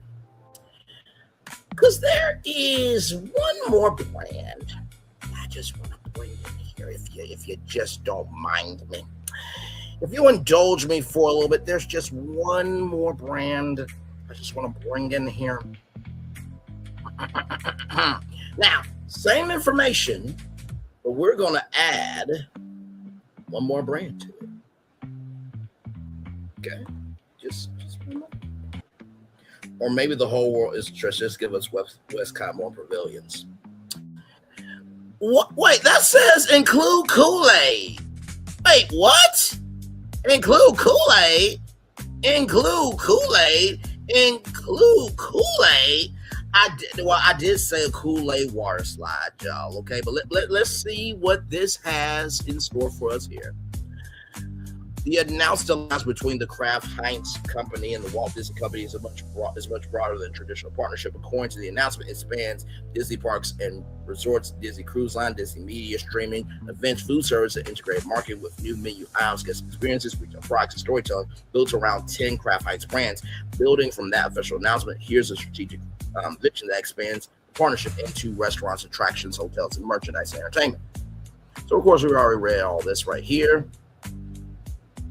And of course, Heinz Kraft Mac and Cheese, Philadelphia, Lunchables, Oscar Mayer, Kool-Aid, Capri Sun, where applicable in portfolio, Jell-O, Jeff Puss, and Classico. Classico is a Italian sauce.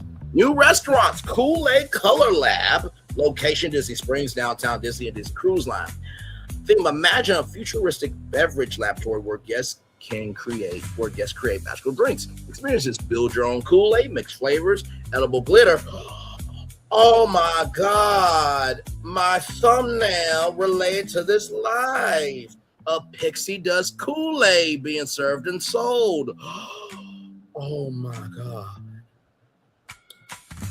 Oh my God. Oh my God. Wow. Let's continue on. Dry ice effects, character inspired drinks. Examples rather, Elsa Ice Blue, Simba Golden Mango, Stitch Electric Lemonade, Moana Ocean Splash, Inside Out Emotion Mix. Okay. Now, I'll just read the rest of these here. Craft Kitchen, a fast casual restaurant menu, mac and cheese flight, Princess Back, Marvel Power Bowl, Star Wars Galactic Mac and Barbecue, Mac and Buffalo Chicken, Mac and Lobster, Kiss toppings. If you don't want any mac and cheese, you can just order it plain. That's fine, child. No, people will look at you crazy, but you paying for your food, damn it. Heinz Sauce Hall. Every Disneyland receives 100 plus sauces. Global ketchup bar, barbecue tasting, hot sauce tasting, Disney exclusive sauces. Examples: Pirate Pepper Sauce, Haunted Mansion Ghost Garlic. Ooh. Hopefully that Ghost Garlic does not make you the 1000th haunt, as you know.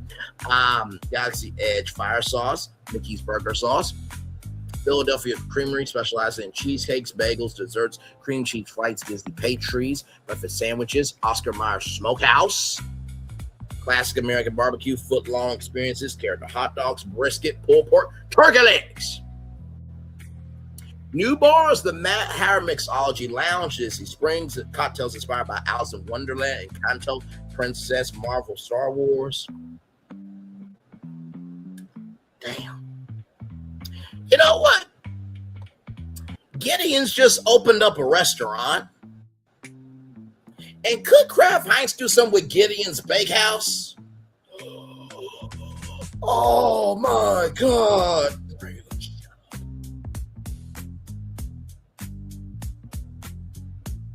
What? Did I say something that I wasn't supposed to say out my mouth? Did what? What? You saw the thumbnail, you know my voice, and damn it, you know why you're here. You saw the thumbnail, you know my voice, and damn it, you know why you're here. You saw the thumbnail, you know my voice, and damn it, you know why you're here. Quit playing in my face. You know nobody else in this theme park sector is going to talk about this. You know that. You know that. You know that. If anybody else talks about this, it will be because of me. Sincerely. Where's the lie? Where's the lie? Where's the lie? The only reason why they will talk about, through obligatory or obligation, or the reason why they would talk about it obligationally is because Disney Parks is in the press release. That's the only reason why they're going to talk about it. They're not going to talk about the totality of this. What we talking about here? Announced Braylon gets hired along with the FMP of BFP at D23. Here. That sounds good for the Haunted Mansion. Wait a minute. Did DSNY Newscast talk about a Haunted Mansion restaurant? And there's a Haunted Mansion parlor on board Disney Cruise Line. 1 plus 2 equals 3. Let's keep going. Cocktails inspired by Alice in Wonderland, Kanto, Princess, Marvel, and Star Wars. Okay.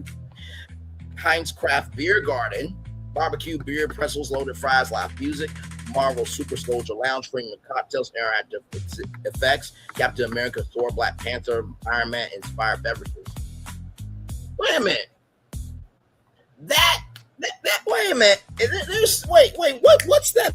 Oh, Avengers Campus. That's right. That's a Disney's California Adventure, I believe. And there's a thing called Pym Kitchen where, small things can become big. Oh my God, could that mean new recipes for that place? And could that mean that they could make new Marvel restaurants? out of old concept art that's never been seen in a movie or a TV show. Oh my God.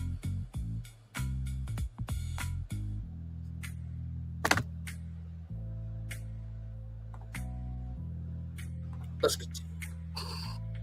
Attractions, Kool-Aid Splash Factory. Family water ride, guests enter the Kool-Aid factory. Something goes wrong. Massive rivers of Kool-Aid appear. Color explosions, water projection mapping, water effects, interactive ending. Right here, of course, craft kitchen ride, interactive ride, families compete, cook magical Disney meals, motion simulation, touchscreen scoreboard, heights around the world. Locate inside Epcot Interactive Pavilion, learn about local sauces, food traditions, taste stations, cooking demos. Jello Dream Factory, trackless dark ride through rainbow dessert worlds, dancing gelatin, candy forest, Disney characters. Entertainment Daily, Disney cooking show, Celebrity Chefs, Disney Chefs, Marvel Cooking, Princess Baking. Nighttime, Kool-Aid Glow Party, glow sticks, DJ, production mapping, dance party. That sounds like H2O Glow Nights to me. Maybe Kool-Aid Man could join that party. Okay. Man. Kool-Aid hoodies.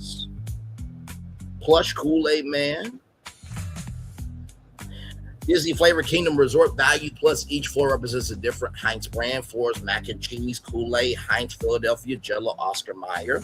Pool massive Kool-Aid Splash Zone, mac and cheese playground, Heinz Ketchup Slide. Dining family buffet, kids cooking family character breakfast. Storybook Kitchen Resort. Disney Storybook Kitchen Resort. Moderate, inspired by Disney food scenes. Beauty and the Beast, Ratatouille, Tiana, Encanto, Sleeping Snow White, Sleeping Beauty. Cooking classes, garden, wine tastings, chef demonstrations. Wow. You know, that sounds like that House of Mouse idea we was kind of playing around with, but we didn't just know how to really do it. That would be the first Mickey and, you know, Friends Hotel, but I could see this. You know what? This is like if Chef Mickey's expanded into a Chef Mickey's Hotel or resort. Oh, won't you shake a poor sinner's hand? Yes.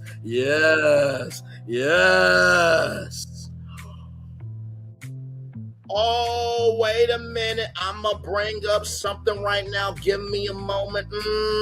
Something is cooking up in this brain. Here. Oh, wait a minute. Jack and Oddfellow Carnival of Chaos is happening at Halloween Horror Nights this year. Now, I know what you're thinking, Braylon, where are you going here? How about a Mama Odie Dr. Facilier Asian Kitchen of Magic?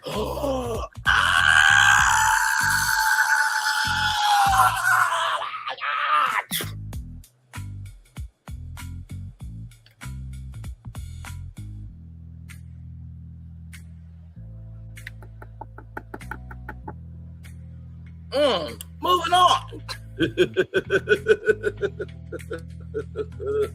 Wine garden, wine tasting, chef demonstrations. Disney's Heinz Heritage Lodge, Deluxe Classic Americana Steakhouse, craft cocktails, outdoor barbecue, lakefront, luxury cabins. Disney's Kool-Aid Resort, Value Resort, bright colors, every building themed after a flavor. Cherry, blue, raspberry, lemonade, tropical punch, grape, watermelon, and active splash park, color changing lights, arcade, build your own drink stations. Okay. So you see here, I'm just talking, things.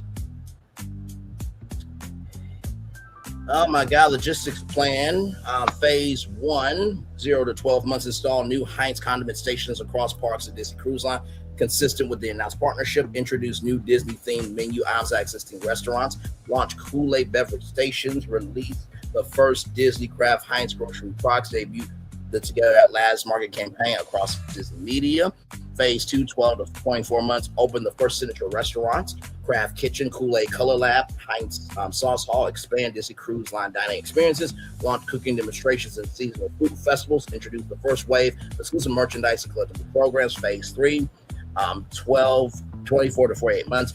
Open a flagship themed restaurant such as Disney's Flavor Kingdom Resort, debut one or more original attractions, Kool-Aid Splash Factory or Jello Dream Factory, roll out interactive dining experiences across additional Disney resorts, expand internationally to Disneyland Paris, Tokyo Disney Resort, subject to local operating agreements, Hong Kong Disneyland, Shanghai Disney Resort.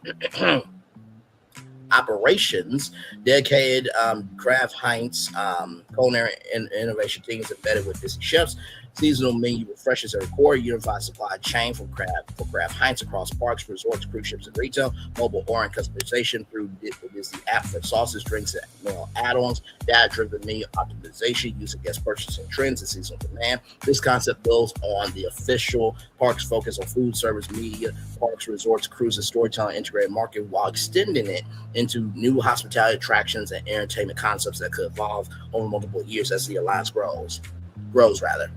You know who should be talking about this? Disney Food Guide. Disney Food Park blog. They should be talking about it because this relates to food. Moving on. And of course, right here, of course, same thing. You can see there. Building the Kool-Aid Color Lab there.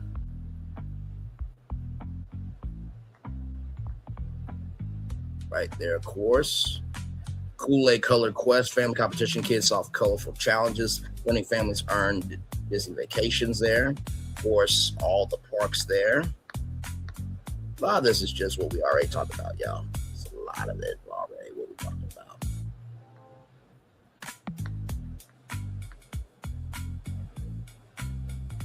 Now, this is cool. The Wonderful World of Disney Family Cook-Off annual live event. Families across America cook Disney-inspired meals. Winner receives Disney vacation, $100,000 at Kraft Heinz Kitchen Makeover. That would be cool. Disney Parks Food Festival, 2-hour live primetime special, of course. A lot of this we already went over, y'all. Now, Kool-Aid STEM Lab, STEM-based educational series, experiments, food, coloring, chemistry, creativity. Kool-Aid Color Festival, interactive family event, bar experiences, dance parties, glow shows, character appearances. Disney Family Picnic, traveling live event, visiting cities across the U.S., cooking demonstrations, games, Disney entertainment product sampling. That would be like the Disney State Fair, but just evolved. I like that. Disney Kitchen Network could be a thing like the Food Network. Absolutely, yes. Now, I just kind of wonder something.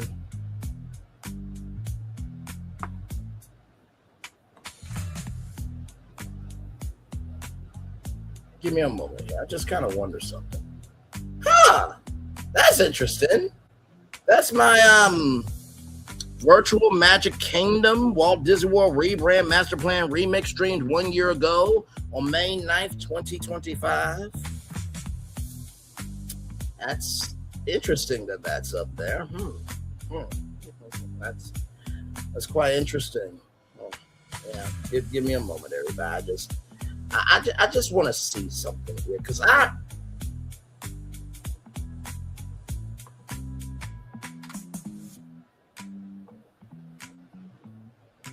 what the hell is going on? Let's see. I just want to see something. I just want to see something here. Give me a moment. Did I do something in that live?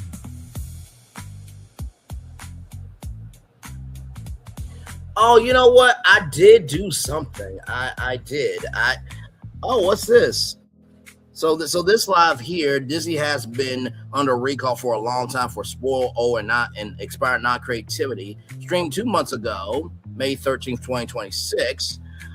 Disney's California Adventure, renamed to Disney's Composition of Magic California Adventure Theme Park, Pleasure Springs, Imagination Wood Studios. Imagine Nominal Nebular Azure updated to Disney's Frequency Nominal Nebular Azure, or Disney's Frequency Nebula.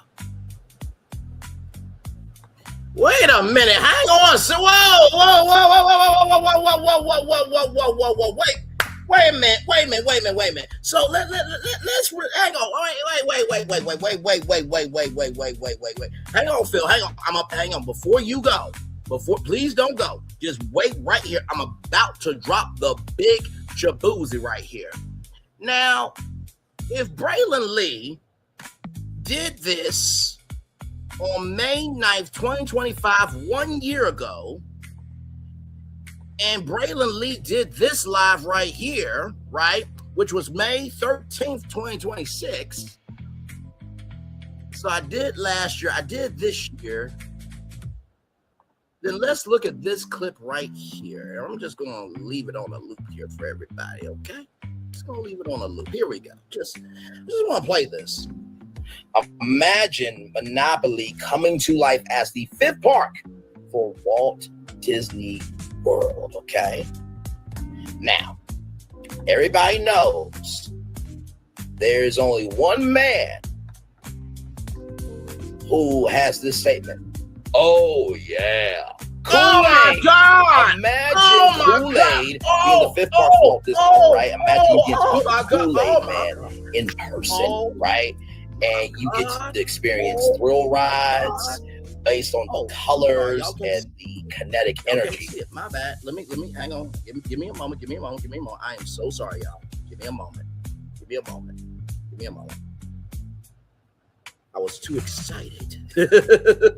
But then again, how can you ever be too excited for something that could bring people joy? That's what you want to feel, right? So let's look at this here. So May 9th, 2025, I did the virtual Magic Kingdom Walt Disney World Rebrand Master Plan Remix, Braylon Lee's virtual tour on May 9th, 2025, right? Then this live right here, May 13th, 2026, Disney has been under a recall for a long time for spoiled, old, and non-expired creativity, where I did Disney's California Adventure renamed to Disney's Composition of Magic California Adventure.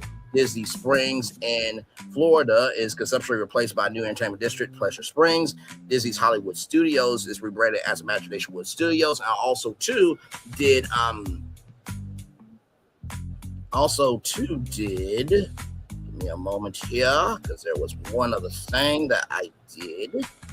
Keyblade Drive right here, right? So Keyblade Drive is downtown Disney in Anaheim, California, redone in the theme of Kingdom Hearts, but there was something else here. So Imaginal Nebular Azure changed to Disney's Frequency Nominal Nebular Azure, or Disney's Frequency Nebula. So with all that being said, let's watch this clip. Here we go. Imagine Monopoly coming to life as the 5th park for Walt Disney World, okay? Now, everybody knows there's only one man who has this statement. Oh, yeah. Kool-Aid. Oh, my God, did I predict this shit? Oh, my Lord, right? Imagine you get to meet the Kool-Aid man in person, right? And you get to experience thrill rides based on the colors and the kinetic energy. Oh, yeah. Kool-Aid. Oh, yeah. Okay, come on now. Come on, imagine me and this brother right here in person. I'm just saying, okay? Listen, merchandise is already out the wazoo. It's been around since the 1950s. This would be huge for this. Absolutely huge, okay? And then finally, wait a minute, I got one more thing to show you. There's a festival called Kool-Aid Days.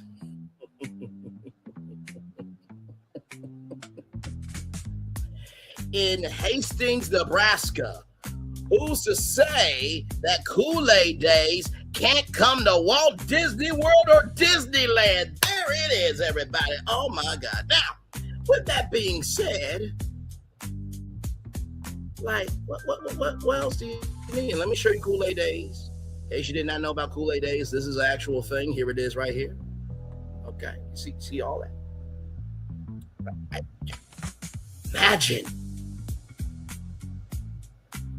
Imagine all this at Disney World or Disneyland.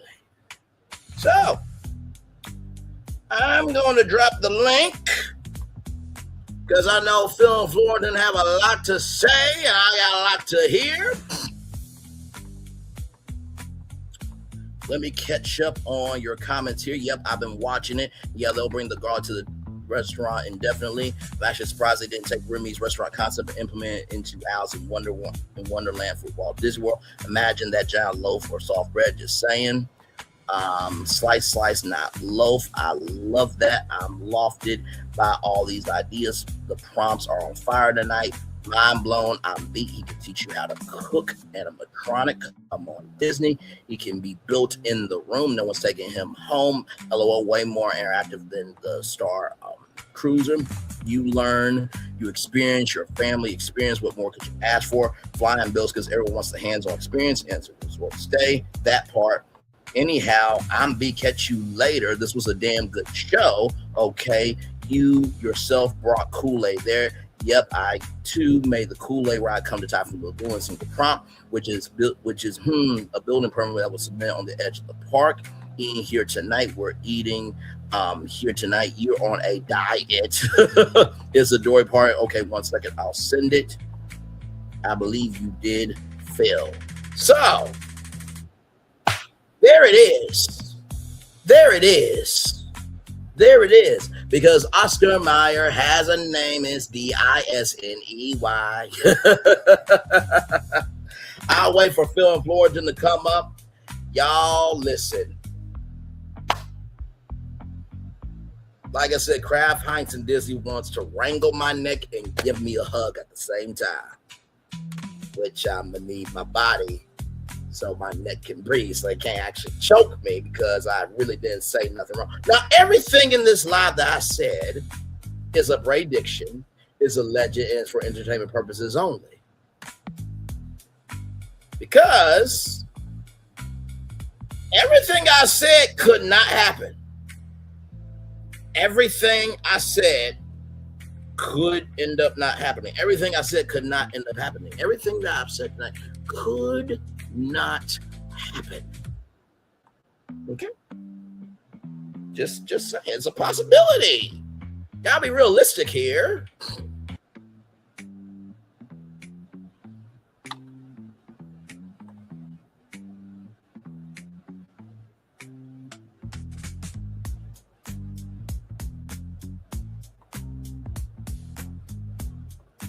All right, here. Hello, good sir. How is your brain doing? Oh my goodness. I'm trying to remember when last time I've been part of a show where it's been very like, wow.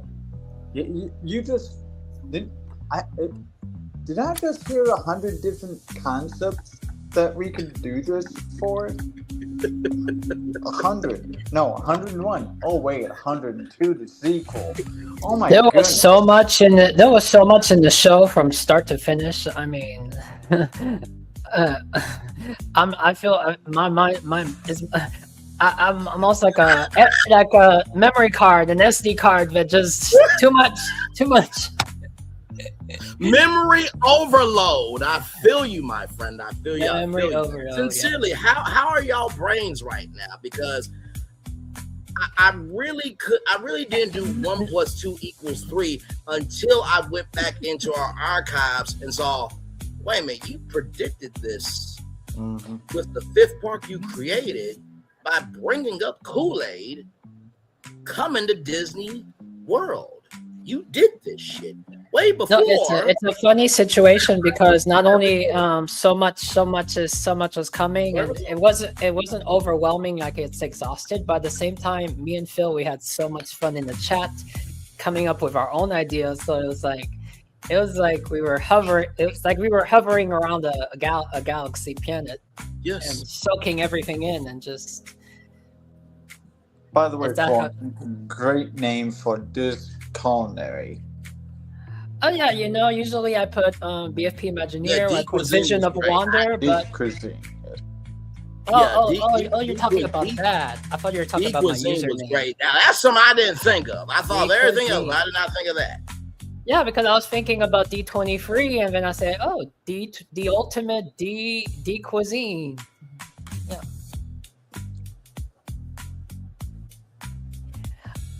Oh, and I think when you were reading my final comments there, I think you skipped one. Basically, was the idea of no, because you brought up about what if you took Chef Mickey's and make it into a resort hotel, and that came, and then I said, what if you did a room where it would be a dream, like you were in Linguini's room, Ratatouille in Linguini's room. You have a room with a kitchen, and you have this animatronic Remy that is built in the hotel, so you cannot steal it. But then you get that experience. He teaches you to cook, and then your whole experience is trying to cook something in the room, and then you have that experience, and you have a resort stay. You have like a interactive experience, and that would bring the money in, because everyone wants their hands-on experience for that. So I just wanted to bring that up. No, I swear to God, I thought I showed that comment. I thought I showed every single comment.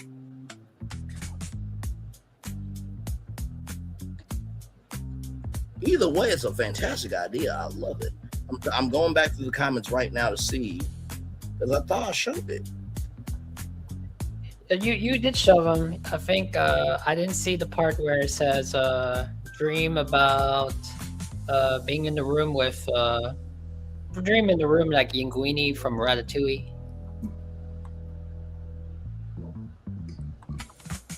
If I find it, I'll put it up. But if not, you may have to retype it. But yeah, I thought I showed everyone.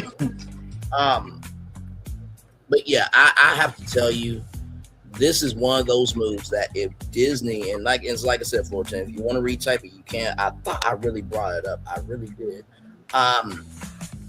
If Disney is smart, and you guys know I joke about this all the time, if Disney called me. If Disney is actually smart, they would actually call me sincerely for this. They would take this stream, they would DM me on Instagram, and I would be out to California tomorrow. Yeah, so 1 year ago you were doing that, and you brought up Kool-Aid, but then I think a week ago or a month ago, a few weeks ago, we were doing, me and Phil was focusing on Typhoon Lagoon expansion. Yeah, and Phil, that's right, because you made a ride from Kool-Aid. We did that ride. We did that live where we talked about a potential expansion. I'm about to bring that ride up now here. Sincerely, I think that, and Phil, let me know, is this a bigger, like, You're Despicable than Pleasure Springs, or is it on that same level? Same level. Okay.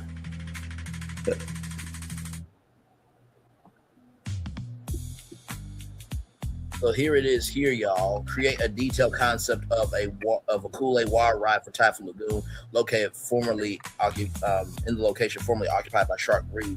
People will get soaked on this ride. Oh, yes, says Kool-Aid Man. So here is the ride here. Oh, y'all are despicable. Bruh. Yeah, I did this during your live review of your review of the Mario movie. Yes. Oh, wow. That is amazing. So it says here, since Shark Reef left a massive void at Typhoon Lagoon, time to fill it with something high energy, high saturation, high hydration. Welcome to Kool-Aid, the Great Flavor Burst. This isn't just a water ride, it's a water coaster splashdown that uses high-speed water jets to propel circular rafts through a series of flavor zones. Ride overview type, high intensity water coaster splash boat hybrid. Location, former Shark Reef, utilizing the deep Basin topography for the Foul Plunge. Theme concept: Kool-Aid Man is hosting a tropical flavor festival, but the mixing machine has gone right haywire. You're the main ingredient. The Q, the Flavor Factory. The Q winds through a conjugated metal bottling plant with a Typhoon Lagoon twist. It looks like it was hit by a storm and patched together with giant fruit crates, and that works because the one that is like a what is it here? It's like Queen Mary something, where you're on a raft and you're going up this electric, hill. There's already crates around there on that ride, so it makes sense. Let's see here. The pre-show overhead monitors feature the Kool-Aid Man attempting to fix a giant blender. He accidentally smashes through a wall. The classic "oh yes" silhouette causing flavor leaks, mist and scent effects to spray the Q. The interactive elements, flavor. Guests can touch the flavor valves and change the color of the LED lights in the pipes above them. Imagine this at night, everybody. The ride experience estimated time 3 minutes and 30 seconds. 3 minutes and 30 seconds longer than Tron Light Cycle Run. Y'all need to extend that ride, okay? Just saying. You're already doing construction on everything else. Nobody would be upset with a 3-minute roller coaster, okay? Listen, Scene 1, the launch 0 to 45 seconds. Rafts of 6 riders are propelled upward via a water injection conveyor. You enter a dark tunnel glowing with red neon lights. With neon red lights, rather smell tropical punches pumped in. The action, you hear Kool-Aid Man's voice booming. Welcome to the mix, my friends. Sun water jets from the slide soak your feet. Scene 2, the lemon lime shalom, 45 seconds to 1 minute 30. The raft breaks out into the sunlight, zigzagging through high baked turns themed after giant lime slices. The action, the giant ice cube sprinklers, rectangular translucent blocks, drenched wires from above. Every time the raft hits the bank, a massive spray of green tinted water, skin safe, of course, hits the opposing slide. Scene 3, the great vortex, 1 minute 30 to 2 minutes and 15 seconds. The raft enters a massive centrifuge bowl similar to a pro slide cannonball. The action, as you swirl around the purple lit bowl, a giant animatronic Kool-Aid Man stands in the center with a giant spoon, stirring the water. The centrifugal force pulls you under the curtains of water. Scene the oh yeah finale, 2 minutes and 15 seconds to 3 minutes and 30 seconds. The raft aligns with a steep 45-degree drop over the old Shark Reef Basin. The action, as you crest the hill, Kool-Aid Man's face appears on massive water mid-screen. He shouts, "Oh yeah!" Just as the raft drops. The flash, you hit the bottom of the basin, creating a massive tidal wave that both soaks the riders and the flavor. Look out the guest view bridge. First of all, amazing job on the concept. I absolutely love it. I will probably be pushing everybody down to be the main one riding it all day. Ride statistics and capacity. I'm so damn bad. Ride duration, 3 minutes and 30 seconds. Raft capacity, 6 persons per raft. Hourly capacity, 1,400 guests per hour. Launch system, linear induction motor, limb. High pressure water jets, since used cherry, grape, lemon, lime. Safety and amenities. The dry off station, because this ride's got to leave no thread dry. A theme flash dry walk-through tunnel is located at the exit, featuring high power warm air blowers. Oh yeah, you're drying off. Or oh yeah, you're getting cool. Souvenir or some phrasing of that. The Kool-Aid Man. Souvenir, a digital photo capture at the oh yeah drop, which could be printed on a custom Kool-Aid shaped acrylic block. Oh yeah, get ready for the fun. Literally, the mist is flavored. Very, very, very well done there. I got notes here that was not implemented, but we made notes that awesome. night. There.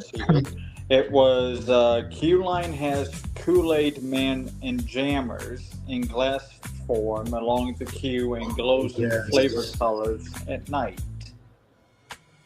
You know what I was about to say? Yeah. And maybe this could be something that could be like in the queue. Imagine a Kool-Aid burst where you can squeeze and they pop up. But that I grew up on Kool-Aid burst, y'all. What you want me to do? Very, very well done there. Now go ahead. I believe I did too. I don't remember too much right now, but probably I know I had it. Yes. Understood. Florentine says here, I want to sleep in Linguini's room. I'm a personal chef beside your omelet kitchenette as a room experience. He's a built-in animatronic to teach you to cook something in your room. It's a resort stay, a hands-on learning experience, family time. It's everything that brings families at Disney to life. Absolutely. Absolutely. When I see the dry off, it makes me think of facing encounter with Dwayne Johnson as Maui. Yes. Yes, indeed. Man, I first of all, I will say, like, every tour I'm clocked in, but it just, like, my brain said, okay, you know what? I'm going to just I'm going to walk out of your head and go on a long walk and just let you have it because you crazy. And now my brain is coming back into my head after that long walk. Can you imagine if Kraft Heinz and Disney did every single thing on this live stream? They would be in such a echelon, it would be ridiculous. Yeah, but what's crazy about it is all those names and all those names, even the fact that the name is from the brand. Like, for example, one of my favorites is the Capri Sun. The Capri, what was it? The Capri Sun Beach Resort. It sounds so off. It sounds very natural. It's the name is not so the branding names is not like thrown in your face. It's right. in a respected manner, and and so everything that was seen here, it's so I get amazed how realistic it appears. It's not over fantasy. Like silent for me on Florentine's end. I'll be back. Okay, all good. No, I'm glad that you caught that and you are embracing that and appreciating that, because I fully agree with you that, you know, there's nothing wrong with branded experiences and content and what have you, but it has to be authentic, right? And, you know, I know what some of you are thinking. Braylon, are you taking a victory lap to say that you were ahead of Disney and Kraft Heinz and branded experiences for Disney parks and for the future of theme park entertainment? And I am just going to just do this. Absolutely the fuck yes, I am. Back off camera. I mean, do y'all believe I deserve a victory lap? Or to take one, rather?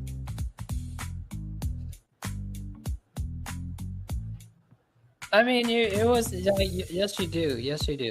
It was stellar. I mean, you have, like you said, you had this one surprise, and I thought it was like, you know, it's like a certain one subject that's going to be a surprise, but you got everything ready. You got prompts. You got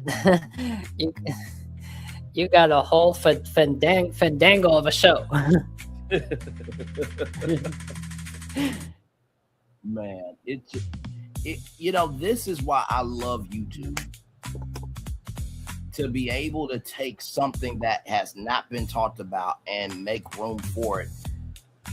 This is why people are going to YouTube, because you're not going to ever see this depth of coverage on television. You're just not. Yeah, that's what I said. Like, if I was ever considering to do a podcast, but it doesn't matter. But one of the things, the things, especially if you have topics and subjects that nobody else is talking or bringing up, in whether it's ideas or it's issues or it's concerns or it's things that's needed to change. Yeah, it's really it's really a gift to be able to do that. So. Yeah, no, absolutely it is. And you know, this is no disrespect on any Disney content creator on YouTube or on social media, but if you hear this talked about, just know they are only going to do it from an obligational standpoint that Disney Parks is being talked about. Well, yeah. Everybody is free to do whatever topic. If they all want to talk the same topic, if they all want to talk their topic, and it's good sometimes to talk all the same too, because everybody has a different way. Everybody has a different way to engage in it. That's why we enjoy like Mouseyets and probably Disney. They can both talk about D23, but they each talk in their style. None of them is compared. They're absolutely. Yeah. Mm-hmm. No, I fully agree. And y'all, let me just say this, right? If the Disney theme park content creators don't talk about this, as Florence so articulately said, that is their absolute right. I was just saying that for the authenticity purposes of it all. Or maybe they don't know about it, and it takes one person to, That's also true as well, my friend. Absolutely. And we get these aha moments within each other whenever one of us brings up like today, I was not thinking of a whole. I mean, seeing that prompt was amazing. Seeing a whole resort over cooking. Yes. Like, that's amazing. No, absolutely. And you know what? I appreciate Florence's perspective because he's absolutely right. It's kind of like it reminds me of like Pop Century a bit, but instead of the decades, it's about theming, about cooking, or you know what? You can even have keening, and one of the sections can be Cinderella because No, you're absolutely right. Well, she was forced to keen. She's not keening is not her thing. So maybe Tiana is more her thing, I guess. Yes, and like you so articulately state, you are right. It does take one person to make it about something. I was only saying that because when it comes to the theme park sector, they usually don't cover news like this where it's like a brand working with the parks. And I think because this is such a significant, hey, welcome in. I think because this is such a significant development, I think that they will talk about it, but they're not going to, and nor do they have to go this deep into it, but it's not typical theme park news that content creators in the theme park sector would cover this story. Or am I off about that? Because like Kraft Heinz and Disney, like that wouldn't be a typical story that anybody would pick up on. Like you said, Florence, I'm good with the branding and connecting things together and stuff, but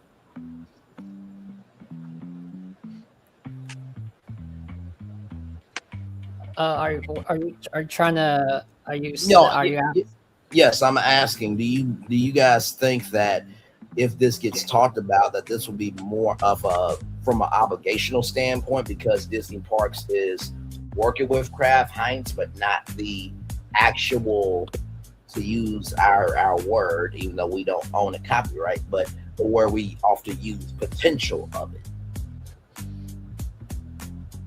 I guess that's the way that we. That's the way that we have the passion, is to talk about. We feel the same about the word potential. So even though this is like news and it's to do with the food brands, we just like to we use your passion, even just reading prompts, your passion about how those brands can come to fruition in the most potential way. That doesn't mean that it has to fruition the way it is. So if we I think we take something and we just jump down the rabbit hole. Yeah. that other people would maybe discuss the news and maybe tell them what they think about it from the surface of how maybe the Disney will make it. Right. But I think with us, we take it a step further using the prompt. And do you think that there's the way that do you think that the way we do it, it's so if we were not to do it this way and we were just to do it the way they did, it would be hard for us just to discuss, like, because if you want to discuss, I say, for example, you use the ketchup brand and all that of the brands and you implement it in the parks. How would you say that the parks are going to do it on a more, because we don't know how they're going to do it, but I guess right, absolutely, maybe more in a realistic way than in a potential way. I think I think it's that we at the same time we explore and discover in a potential way. Doesn't mean that it'll, but you never know. Someone can always take that and say, "Oh, that's a great idea." I think there's a difference between potential and what you guys think is going to happen. Oh yeah, absolutely. No, not to say that what they do is not potential, can be potentially in itself. No, absolutely. We just want the best, and I think make people excited about what can be. Yeah. For potential. No, absolutely. I fully agree with you, and very well stated. I don't know if Walt would hear that and he would say, "Oh yeah, you guys are visionaries, and you guys are visionaries, and you guys are dreamers," even though it has not happened. You made your dreams come true by dreaming. Yes, and Walt was always the one that could see the forest through the trees before the Imagineers asked, "Okay, so where are we?" He was always the one forging ahead and just curious about what was in the forest. And I feel like that's the reason I brought Walt was because I just watched the documentary the other day and I watched the film on Walt, and I just want to say Walt had so many he's the same like all of us. He has many setbacks, and there was so many opportunities that he could have just gave up, and you got to remember that he didn't give up, and he could have gave up, and you probably wouldn't have had the Walt Disney World, or you probably wouldn't have had a Disneyland park, or you would have had him in some ways, but no, absolutely, without question. And for those of you who are saying, "Well, Bray, you made it very Disney World heavy. What about Disneyland?"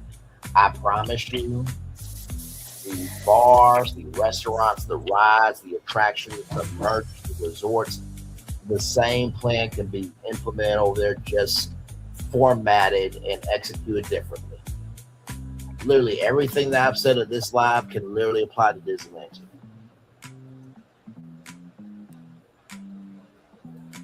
But the reason why the live was so Disney World heavy was because of what I pitched a year ago.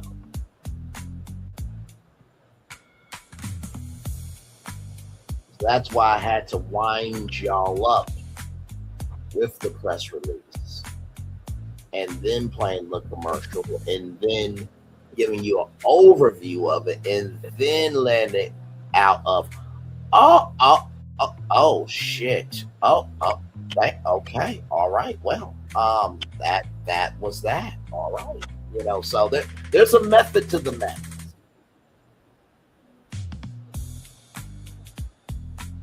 And sometimes we come up with something at the same time. There was something, I don't remember, when you said, "Oh, the timing." Yes. I did not know about it. So, yeah, no. What is your take on it's been 1 year? It's been 1 year since you did that episode. Coming to today. Yeah, it's crazy work. How life works, right? And we've joked about this, myself, Phil, and Florence have joked about how many times we've been ahead of the culture, and it just seems like it's becoming more of a regular occurrence. You know why? We don't do it on purpose. I don't know about you. I don't have a mission. Okay, I don't have a mission. No, absolutely. I mean, and I think all three of us have had our wins, right? From Phil's Haunted Mansion Resort to your Epcot Hotel to my to this thing here, and even the Adobe Firefly partnership, right? We have been forging our own path for quite a while now.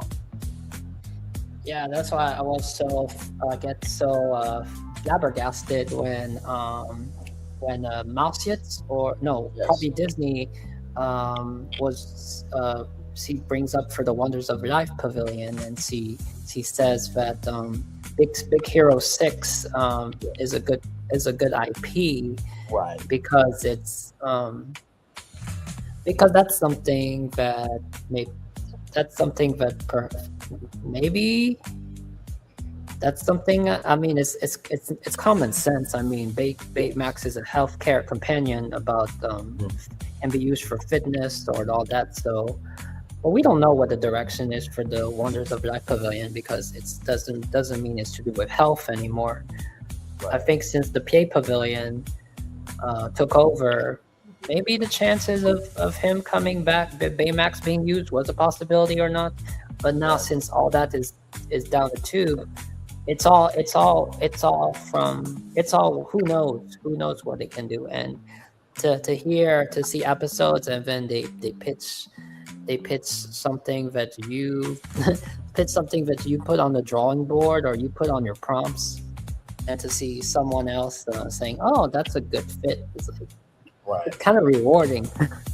No, absolutely, it's rewarding. I mean, it's rewarding for yourself. Oh no, absolutely. And unless you know that your work is not in vain, you know what I mean. It's almost like I was watching Baby, This Is Keke Palmer, and she was interviewing Oprah Winfrey, and Oprah was talking about she loves hiking because it relates to life so well. You don't know how far you can get in climbing, and as you're climbing, you'll look back and be like, "Oh my God, look at how far I climbed." So I look at BFP Imagineering's climb of like, we are not only having wins, but we are creating wins, and we are claiming wins in areas before the world catches up in real time to what we've created.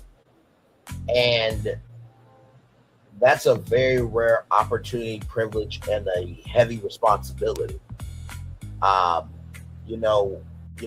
anthem, one of the lyrics in our anthem is, just because we're not being seen by everybody doesn't mean we're not being able to be seen by who needs to see us. And sincerely, and we all do content here, the three of us, because we genuinely love it. And to get such a win as this, it's a gratification that you cannot explain. Like, it's sincerely overwhelming. Because I remember back then when you were doing those episodes, and then you mentioned Kool-Aid, for example. To myself, I'm like, really?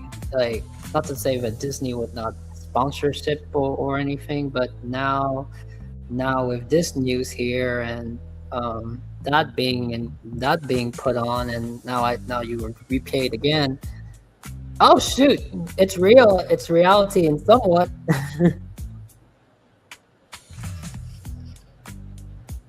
No, for sure, man. And you know what? I felt that energy when I first pitched it, because you're just like, Kool-Aid, a theme park? Really? Come on now. How is that gonna work? And like you said, sometimes it does take a minute. Oh, is that what they mean when they say food, what media and experience? Yes. Because I thought it was all to do with food, and then I saw it said media and experiences. Yeah, let me pull up the press release. And the words of Mickey Mouse, some imagination, huh?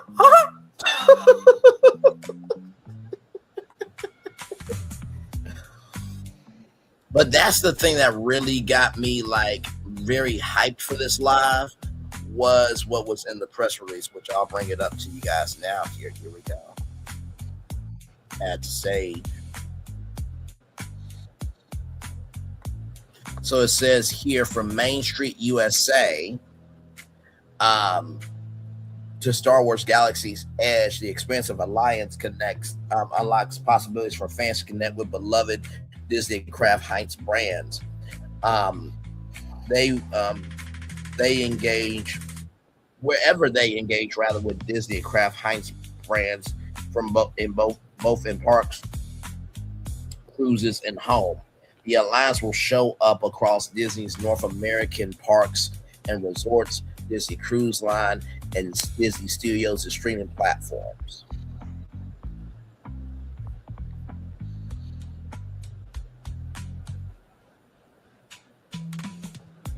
And then the fact it says creates opportunities involving Disney's iconic franchises.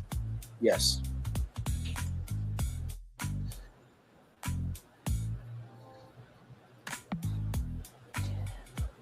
I always see abroad in the other Disney castle parks. You know, they have like savory offerings, and here in Magic Kingdom is. I hear people say that the Disneyland, the food is amazing. Well, I don't. So I have no. I'm sure it's better over there. I don't have experience, but Magic Kingdom to me is as if it's everything is all sweets, and I'm like, where is the savory thing that I saw in Disneyland Paris or in Tokyo Disneyland or Hong Kong Disneyland? Right. So this partnership could bring that savoriness that you're looking for. Or it could bring because like in Tokyo Disney Sea, they do like they do the simple like you can get a Baymax curry, and it's basically rice to make the shape of Baymax. And I'm thinking, in those, especially in the Asian parks, you get the food is like in the shape of the characters and all that. And then when you go here in Magic Kingdom, you don't really see that.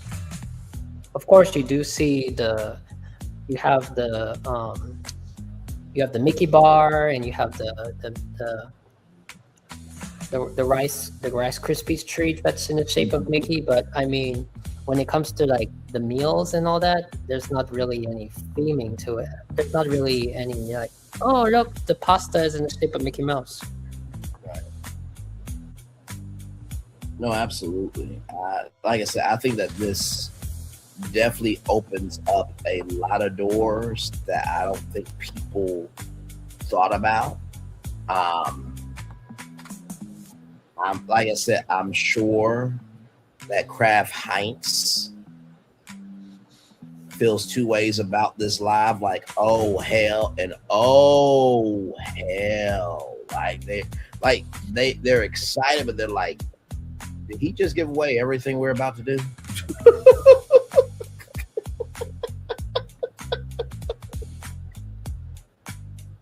Okay, so Kraft does macaroni and cheese, so I don't know what else they do. So when they say that involving Disney iconic franchises, I wonder what that means. That means they use the franchises to promote it, or else they use the food. They use for example, the mac and cheese, and they make it themed to a certain franchise. I don't know. Let me bring up the brands here. So you do have Kraft mac and cheese. Now they've been doing the pasta shapes of the characters for a long time, right? But you have Kool-Aid, like I said, there you have Capri Sun, you have Oscar Mayer, you have Ore-Ida. So imagine Mickey shaped fries. You know what I mean? Also, too, imagine Maxwell House, coffee house inside Disney parks as well. You get a breakfast sandwich with some Maxwell coffee, right? So there's some ways to really do this thing. Like I said, we just gotta wait and see what the end is going to be. Of course, Classico could probably be with an Italian restaurant. I think that's an easy, insert here. And then Kraft does a little bit of everything. You know what I mean? Heinz does too. So.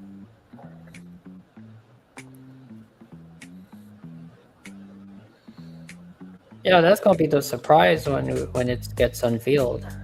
Yeah. Do we think that there'll be some unveiling at D23? With this announcement? It's too early on. Yeah, that was my question. You said no, Phil? Yeah, I said no. Yeah, I have to agree with you on that. I think that once again, like we talked about the free tier for Disney Plus, it was already a rumor from Business Insider, so why talk about a rumor? But I do want to go back to the press release for 1 minute because I will say that expect it to be maybe rumored about if any of this happens the day after Halloween. Right. And I do want to bring this up because Phil is right. I don't think that there will be any big announcements about, the deepness of this partnership when it comes to the theme parks and movies and TV and everything else. But it does say here that Heinz will delight fans at D23, the ultimate Disney fan event, this August 14th through 16th in Anaheim, California, with new sauces from their sauce vault. Oh, okay. So it states right there. Yeah. Right. So they will be at D23, but I do agree with Phil of any big announcement like I made tonight. Oh no, that's just no. That's way too close. Yeah, just wait till the holiday season kicks off. Yeah. Mm-hmm. I do want myself to have a try at Haunted Mansion garlic. That sounds spicy. I like spicy. Yes. I mean, Haunted Mansion hot sauce can be a thing too. Mm-hmm. Oh yeah. The flavor haunts your tongue. Disney, if you steal that shit, I need my cut. Thank you very much.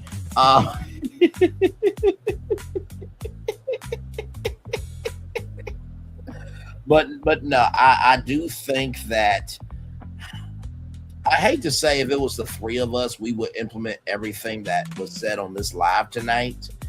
But I do feel like it's that mindset because I think Josh tomorrow and the executives would be like, what is this? What did y'all do? Why was this released onto YouTube?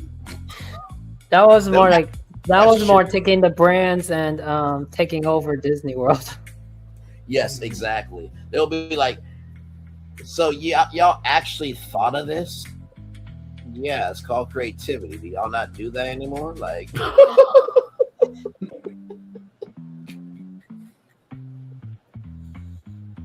man. I don't know what you guys are doing this weekend, but I mean, as many times Florence brings up probably Disney and the Life Pavilion in the same sentence, I'm going to have to really do a show about that. I've been promising to do that for like all this year, but I need to also do a 40-minute show about saving the American adventure. And thank you, Braylon, for presenting Kraft, because now I got a third sponsor. Yes, you're more it's been American Airlines, and Coca-Cola. Yes. Now I got Kraft. So, no, absolutely. I think because what we do and what we envision, what if, or the potential, or what we do as like a Imagineering style. That's why we see Mouse Yet and probably Disney see speculates, but we speculate here too. And that's for us is like when I watch the final episode there of probably Disney, or the Mouse Yet video that Phil shared to me about her mentioning U Pavilion. When I watch the probably Disney video, sometimes it's like, man, they did the work for us. I mean, it's beautiful. It's like, thank you. They did. It's a kind of. So it's amazing. It's amazing how they're able to put up episodes the way they do. I forgot my input, why I was bringing this up. Yes, now I remember, because if you go watch that final episode of probably Disney, they talk about, as you know, she speculates different ways that they can redo she predicts for the Journey into Imagination, and the final idea, if none of them passes, would be it's very imagination wood. So I think if you tune into that part where basically taking the ride of Figment and or the whole Pavilion Journey to Imagination and making it Disney animation, Disney Imagination. So do we want to do that episode this weekend? Because we still, and I know we've been taunting about it, but the very long-awaited Frozen meets Muppets is on the way. Oh yes, indeed, and yes, indeed. I've been ready for it. How do you want to do it? I mean, I got the 5 Norway rides, just like you had 5 Norway rides. Correct. And I somehow snuck in a restaurant behind the palace. Okay, very good.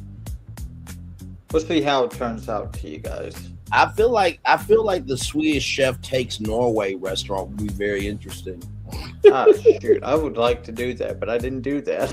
Well, if you guys are really okay, so if you guys are really gonna do the show on the Frozen Muppets thing, then that comes at a great time that I can release the Spice Recon 2 that I have not released, so it could release together. I'm down for that because that episode was basically the birth of that idea.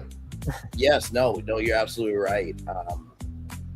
This the thing about us that I love the most is we only create content that we feel not only that makes sense to us, but we actually want to give it to y'all. Like, if I did not believe in this, there could be no way I could give it to y'all. It would just be disrespectful. You know what I mean? And like I said before, everything and also whatever we for BFP, we don't have any we don't have any due dates. So whenever we have something, we don't like put it on the agenda and say, okay, this will be done, or the due date is the end of the month, or the due date. Some of the stuff that it's the perfect natural thing. Some of the stuff like for example that Spice Recon 2 about that's to do with the Muppets and the Frozen, how it came about. That was an episode that I was supposed to release. We done this episode, but I was the episode I was supposed to release maybe weeks ago, a month ago. I don't know, but we take it off. We whenever it feels. I think now really releasing it now when both of you are gonna do an episode on that attraction. It just comes together. It comes together organically. And sometimes I have ideas that we've done in the past, and I just put it on the side, and then now, so we do it natural here. So if I think the timing is important when we decide to do a show, and absolutely even when we release the show. No, I think very, very well said. And I love the fact that our deadline is the peak of our authenticity and integrity and our creativity. That's our deadline. And we have to do it this way, dog, because otherwise we'd be exhausted. Oh my God, yes. Like this one was spur of the moment tonight. Okay, when I told Phil and Fullerton about this, like I literally called him at 7 and like, I'm going live at 7:30. So,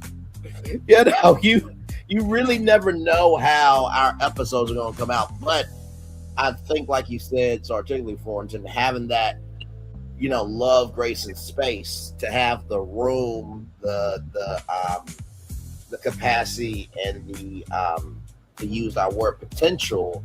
To just be still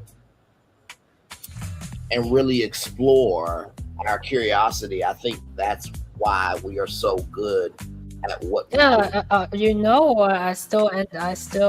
know if it was the theme park conductor or just this week I was listening to a live, and they brought it up again. They brought it up about Universal.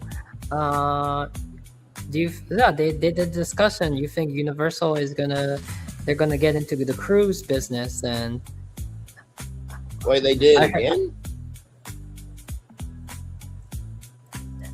No, I hear it again. I hear it again from when I watch a live from another platform. Oh, that's what I was asking. I'm like, they had the conversation again about it? But it's not the same people. Oh, okay. But you're saying that conversation keeps coming up. Okay, gotcha. Mm-hmm. No, I mean conversations like that. You hear it, and then we, you were the main ones that had all the info from years ago, and I remember. And yeah. Do you think it's a good feel? Do you think it's a good feeling when more people talk about it, or absolutely? Because in my experience, it was like, hey, y'all forgot about me, but I feel two ways about it, right? I feel that we can feel exactly how we want to feel, but recognize the win, right? Sometimes the win doesn't come right away, right? It's almost like a wine. It takes time for it to mature. And I feel that with that conversation, the fact that people are talking about it more often, that lets me know that this is becoming real to people. Now, of course, I'm the only person with the 10-year-old documents that are publicly available online. That hasn't been showcased anywhere else except here. And you have credit for that because you have you have the episode with the date, so and the date and the time. So 2025, Brian Yee is talking about it. Yes, even though 2026, everyone's talking about it. Yeah, and that part, and literally in those documents, it had. Now, quote me if I'm wrong, Fullerton, but it had the year 2026, 2027 in those documents, right? Oh, yes, it did. Yes. So, it's just mind-boggling. And then when you think about way more than a vacation that Royal Caribbean Universal used to collab back in the day, where you could take a 7-day cruise, but then you could do 3 to 4 days at Universal before you take your cruise, or you could do it after you take your cruise. And then that partnership is just like, my God. And then, of course, here I have something to ask you. Do you think that when you take things that are unknown, or let's say, like for example, D23, or do you go by predictions? Or do you go by whatever source material that I find?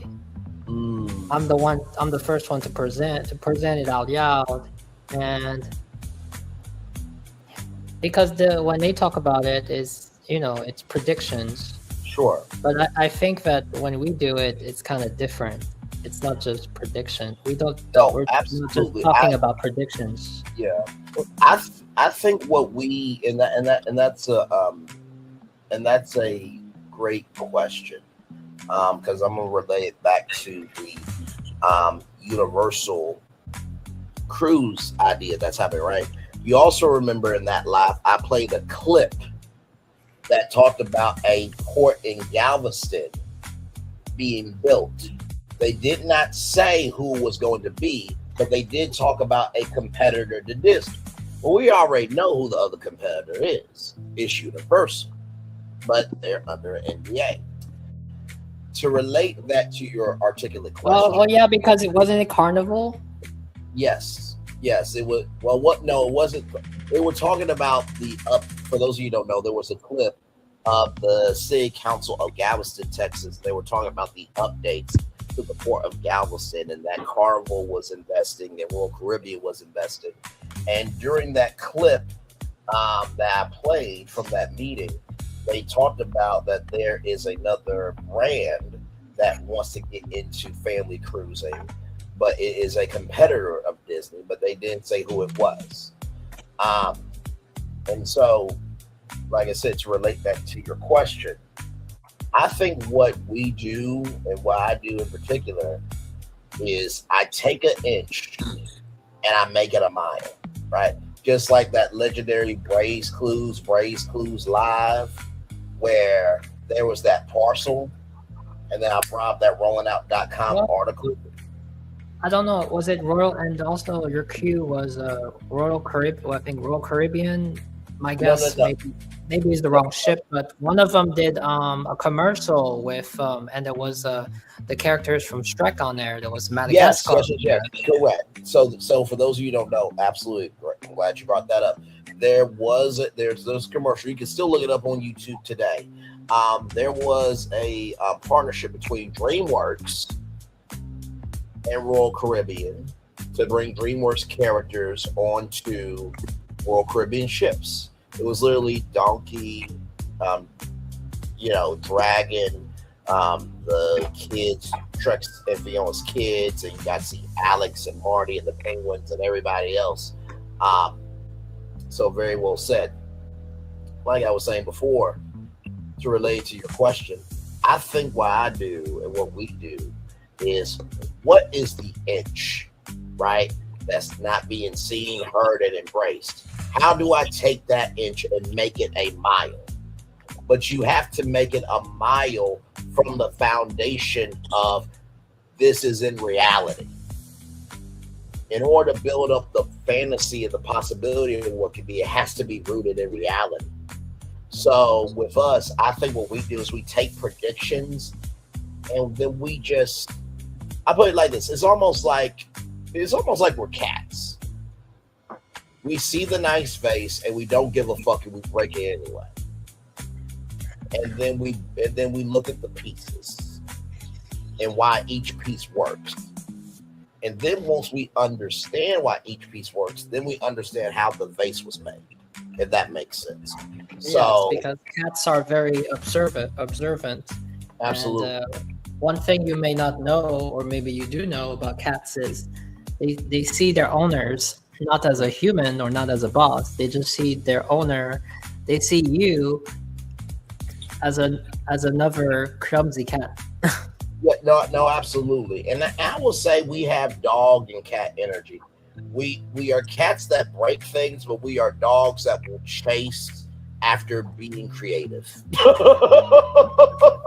And I think I'm the dog. We mind our own business, and then when one of us we see something that we like. For example, we were talking about it. We talk about this. We talk about that. We talk about, for example, we talk about the tuna. We talk about the dog food, and then we mind our own business. We mind our separate ways. And I know your outro always says, "Brian be minding his own business." Okay. Yes. No, I would say we'd be minding our business like a cat, and then all of a sudden we see it pops up the topic we spoke about, and then we just be purring, purr. Yes. No, for sure, and like I said, it takes both sets, right? Of the dog energy, the cat energy. The dog energy is when I'm like a golden retriever, and I'm just like, I gotta go. And then you two is like, damn it, we gotta get up now. He might run into the damn street because he's just so damn focused.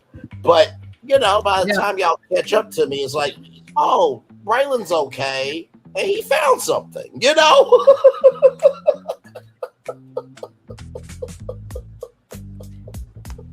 And sometimes you gotta just put it in.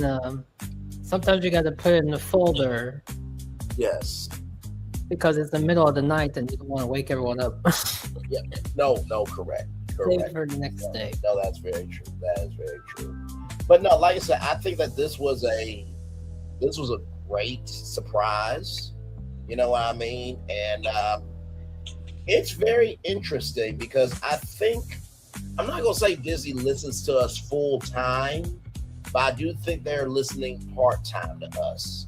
Because remember how I've been saying that any news leading up to D23 has really been just fluffer news.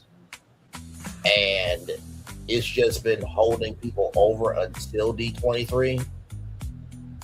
This is a very significant announcement that's not fluffer news at all. Like, this actually has some weight to it. But I think it's a great way to, fuel the road to D23. And I wanted to bring this up to y'all because I talked about on the show. And it's actually happening earlier. It's happening earlier than D23. So I'm gonna bring this up here. Because I already talked about this on my show, but I'll bring it up to you guys here to see, make sure right here. So the Lawrence Brothers headline House of Mouse Expo 2026. So House of Mouse Expo is officially returning July 31st to August 2nd. By the way, shout out to Way Back When, largest gathering of former Imagineers ever. I'll pull that up here. We'll talk about that here in a little bit. But back to this. The House of Mouse Expo is officially returning July 31st to August 2nd. So it is happening earlier than D23 to the Wyndham Lake Buena Vista at Disney Springs, headlined by Joey Lawrence, Matthew Lawrence, and Andrew Lawrence, along with a dynamic roster of additional guests from Disney, animation, and pop culture. There's the logo right there. Disney fans, creators, collectors, and pop culture enthusiasts will gather for this 3-day celebration with celebrity appearances, panels, and meet and greets happening all weekend long. Attendees will be able to connect with the performers who help bring their favorite stories and characters to life. This year's confirmed guests include Emily Swallow, Daniel Logan, Chris Bartlett, John O'Hurley, Olivia Olsen, Caitlin Broderick, Jenna Ovey, Aniko Thiele, Noel McNeil, Leanne Chanel, and Steve Whitmire. A weekend of Disney and pop culture. The House of Mouse Expo is designed to be a fun, welcoming environment for fans of all ages. Throughout the weekend, attendees can enjoy a variety of experiences, including celebrity guest appearances, autographs, and photo opportunities, fan panels and discussions, vendor marketplace with unique collectibles and merchandise, arts and career showcases, community meetups with fellow Disney fans. Whether you're a lifelong Disney enthusiast, a collector searching for something special, or simply someone who loves the magic of the parks and the characters, the expo will offer something for everyone. Special guests and entertainment. Each year, the House of Mouse Expo brings together actors, voice actors, and pop culture personalities who have helped shape the stories we love. Guests have included beloved voices and familiar faces from Disney films, television shows, and beyond. The 2026 event will feature a lineup of special guests, opportunities for fans to attend panels, ask questions, and meet their favorite performers in person. The dates are July 31st through August 2nd. Wyndham, Lake Buena Vista at Disney Springs, and here is the website here. Just want to bring this up for y'all. So right here, the Lawrence brothers. You definitely know Joey Lawrence for sure. He has been in the industry for a very long time. So right here, prices for photos or autographs will be listed at their tables. An after hours party will be there. That's a ticketed event. A cosplay contest, panels as well, professional photo opportunities, and then vendors as well. So Lake Buena Vista, Wyndham Lake Buena Vista is $119, and Wyndham Lake Buena Vista guards start at $95. And because it's an official Walt Disney World hotel, you do have access to not only transportation to the parks, and the Wyndham Lake Buena Vista is like a 3 to 5 minute walk with the bridge to Disney Springs, but you also get 30-minute early theme park entry. Okay. The Main Street Mouse, MEItravel.com, and fanmousetravel.com. And Fantasyland News is throwing this together. And then, of course, right here, discounted Walt Disney World theme park tickets for expo attendees. Okay, now this is new. I didn't see this last time. Let me bring up that there.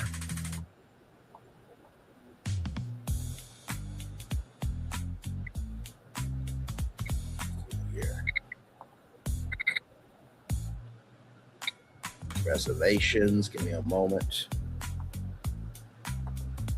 That's a nice backdrop. Yes, it is.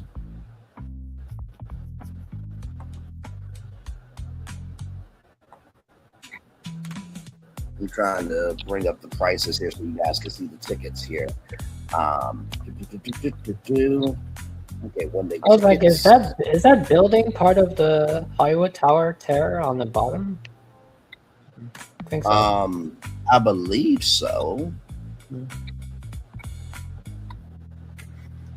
Okay, so here it is here. Partial tickets. Okay, this is for the House of Mouse Expo. So after 4 p.m., theme park ticket for Epcot or Disney's Animal Kingdom, $70.95 a day. Okay, so the actual event is July 31st, August 1st, and August 2nd. So if you wanted to just do one day, it would be that. But if you want to do a 3-day ticket, let me do this. $70.95 times 3. That's $212.85. Then you have after 4 p.m. theme park ticket for Magic Kingdom or Hollywood Studios, $76.45 per day. So $76.45 times 3, $229.35. Then you have after 1 p.m. theme park ticket for Epcot or Disney's Animal Kingdom, $83.85 per day, times by 3, $251.55. And then after 1 p.m. theme park ticket for Magic Kingdom or Disney's Hollywood Studios, $90.35. So $90.35 times 3, $271.05. And then, of course, you have after 2 p.m. a 2-day ticket for $117.50 per day. So $234.99 per ticket. And 4-part ticket right here, $99.75 per day. And then, of course, a 1-day ticket, $107.10 there. Let me show you the celebrities that will be at this thing. Let me see here in a moment. So here are the guests here. So Joey Lawrence, Matthew Lawrence, right here. Then you have Chris Bartlett. So of course Mandalorian. So he's been in the Mandalorian. Emily Swallow, Mandalorian, Supernatural. If you're a Supernatural fan, Daniel Logan, Episode 2, The Attack of the Clones, The Clone Wars. Then you have John O'Hurley, Wizards of Waverly Place, Phineas and Ferb, Buzz Lightyear, Seinfeld. Ladies and gentlemen, the voice of Minnie Mouse. Minnie. At the House Expo, Jenna Ovey. My culture knows her from the Parkers and a Goofy movie, which has so many black undertones. It's absolutely amazing. And Blossom, of course. Bear in the Big Blue House. Playhouse Disney, ladies and gentlemen. Steve Whitmire, the one and only The Muppets, ladies and gentlemen. Lene Shinyu, Obi-Wan Kenobi, Echo Field, Wizards of Beyond Waverly Place, and the wonderfully weird world of Gumball. Now, of course, the 4-part finale of Wizards of Waverly Place will be premiering in August. I'm sure everybody will be having questions for him about that 4-part finale. And of course, Spidey and his amazing friends. He's a part of that. Dale Gabbado, the all-new Mickey Mouse Club. Wanda at Large, The People versus O.J. Simpson. Chase Hampton, the new Mickey Mouse Club, The Party, and Close Enemies. Right here, Albert Fields, the new Mickey Mouse Club, and The Party there. Tony Luca, the new Mickey Mouse Club, The Voice, Battle Champions, the Brett Young Band, and then Damon Paloma, the new Mickey Mouse Club, and The Party. Let me go back. Sorry there. Come on, there we go. So unable to attend, unfortunately. Now this is at Olivia Olsen. She was a part of the Powerpuff Girls Adventure Time, and she was the daughter of Captain Doofenshmirtz. Okay, so she was going to be there. Unfortunately, I'm sure she will make up for it next year. But those are all the people who will be attending. Now the host venue. Okay. Now, of course, here is the Lake Buena Vista 2 Queen Beds Lakeview Smoking right here. And then the Garden Lake Buena Vista, I think one of them is for, $99. And then one of them is the, let me go back here and make sure. The hotels here. Yeah, I think one of the hotels is like $99, which I think is, right here. Sorry. Garden starts at $95. Wyndham Lake Buena Vista $119. So if you stay at the Garden one for $95 a night for 3 nights, $95 times 3, that's $285. $119 times 3, that's $357. Now, biggest thing you're wondering, Ray, what about the tickets? How much are the tickets? I got you. After hours party, $90. 3-day ticket, $75. Your single day tickets, $25 for Friday, $35 for Saturday, $30 for Sunday. And then the after party hours ticket and the 3-day House of Mouse, $150. Okay. That is a lot cheaper than D23, okay? And then of course, you bet you there. Listen, and then of course right here, Way Back When, a fan celebration of Disney Imagineering, Friday, October 2nd, 2026, from 9 a.m. to Saturday, October 3rd at 11 p.m.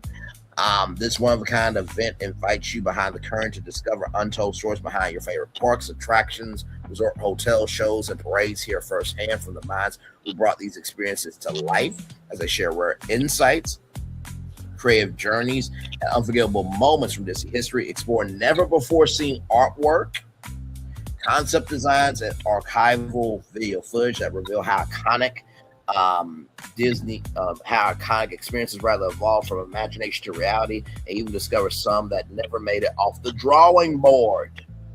okay, like Disney Mountain. Shout out to Florentin for that.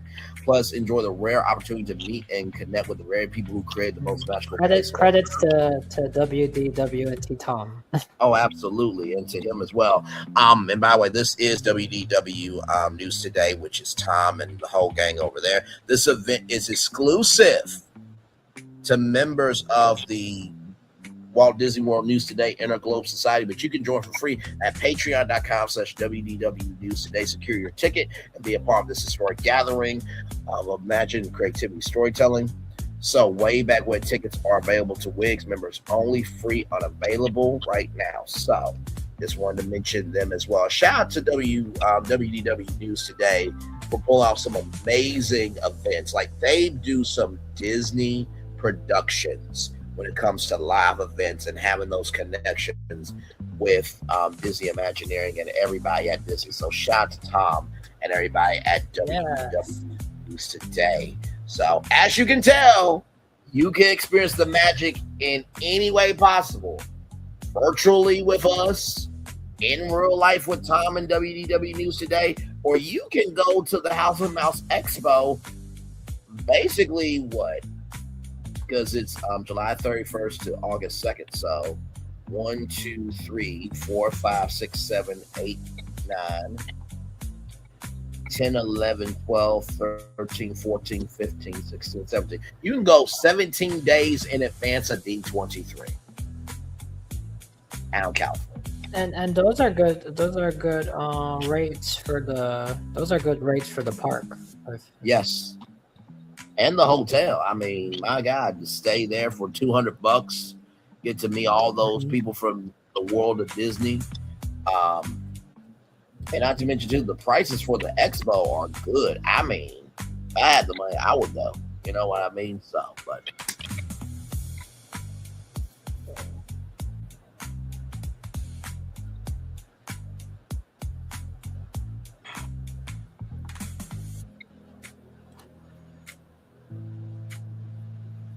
I'll catch you guys later. All right. Oh yeah, thank you, Phil, for sticking around as long as you did. Yes. And that was, and I would go too if I could. Florentin, you go. So let's recap. Florentin has 2 assignments here: the House of Mouse Expo and the After Hours event.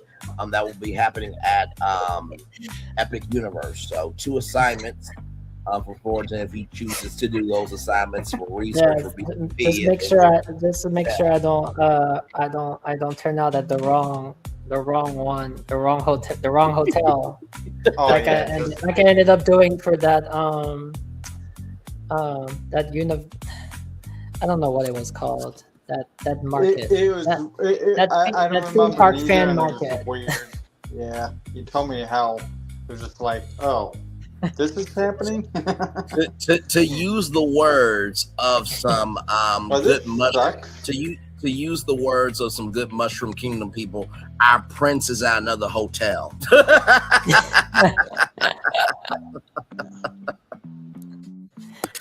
Oh man! And kudos to you, Braylon, for Kraft Heinz today. I sent you a little gift in the chat. Oh, you did? Hang on. Yeah. Let me see here. I got like getting the 3rd sponsorship for the American Adventure. Hang on, wait a minute. I think it might be in the vertical live. Give me a moment, y'all. Yeah, it's in your Instagram page, though. So. Okay, hang on. Let me check it. Okay, hang on. Let me go with that right now. You send it to the DM? Yep. Okay.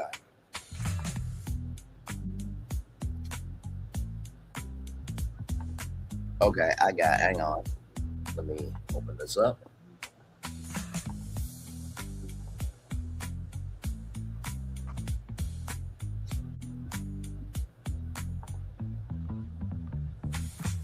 So here it is here, Kraft Heinz coming soon, culinary journey through American history, celebrating the 250th anniversary of America, the Great American Adventure, 1776 to 2026. Adventure honoring the flavors of America's history. Now that is something very cool to see. Oh, sorry, let me bring that up there, right here. Here it is, everybody. Mm-hmm. Yep. Oh, wow. Yeah. Yeah. Yeah. So, we got, so you said Coca-Cola, right?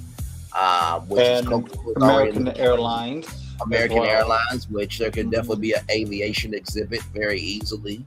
And not to mention, too, shout out to Delta Dream Flight, which was at Disney for a very long time. And now we have, Heinz that could do, this or another ride. So the possibilities are out there, Disney. We just need you to wake up and recognize who the fuck you are. You know what I mean? Just listen. It's almost like the multiverse of Marvel. Okay, we're Thanos. We keep snapping our fingers to rearrange the continuum to set things straight, and you're not understanding that things are moving. It got potential and you're not using it. Yes. It's beyond being mad at this point. It's beyond being disappointed. It's just we're mentally drained. Like when the fans are doing better than the executives who have the power to make it happen. That's a sad state of affairs, Disney. But I think it's funny. I think it's funny when it comes to like just the basic common sense American sponsorship here. Yes. It's like no, absolutely. Into that point, Walt Disney, he worked with sponsors because it would cut the cost down of building everything. So. Oh, did you guys know? Did you guys know when I was watching the film, there was a person that said that you were trying to pitch him to sell.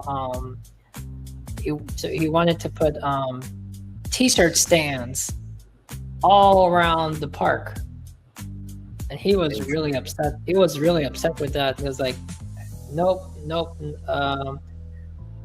The dog doesn't wag the tail." And it makes me think if he was not for merchandise, I don't know if it was to do with T-shirt stands all over the park, or I don't know how he would feel about everybody has to get. I don't know how he would feel about merchandise with Disney on it for the price that they are today. I don't even think he would have wanted the partner statue either. Oh, you mean Walt Disney? Yeah. I don't know. I think Walt Disney would understand that things needed to evolve. Maybe he might not have liked some of the evolution. It was crazy because on the film he was saying everything he did, even when they took his, the other people, he had people in his team that try to steal his ideas and all that. Then he had to start from scratch, just like Oswald. He had to start from scratch again and all that. But he was at the end. His model was, it's not for the price, it's not for the money, it's for quality. And when you see today, we want the quality to be there, but I don't know if the price is taking over the quality. And if it keeps going this way, it's going to go completely the opposite of where he wanted to go, or where he wanted it to go. Walt Disney also said too, very well said. Walt Disney also said too that, make the park, give them everything you can give them, keep the park clean, treat people with respect, and they will come back. And another favorite moment from the film was also when he was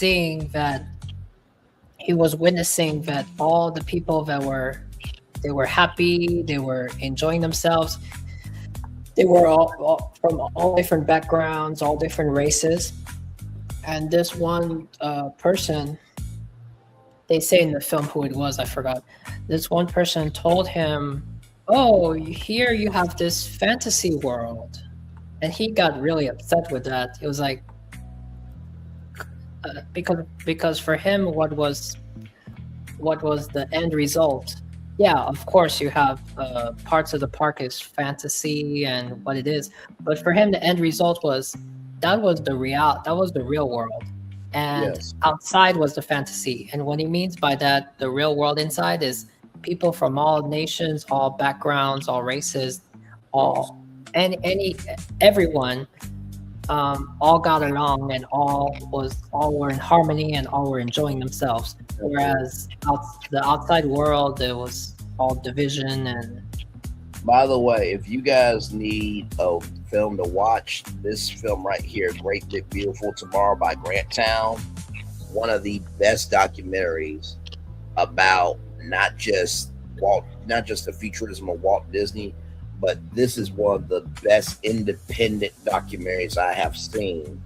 If you really want to feel like you feel the Disneyness of the magic, right?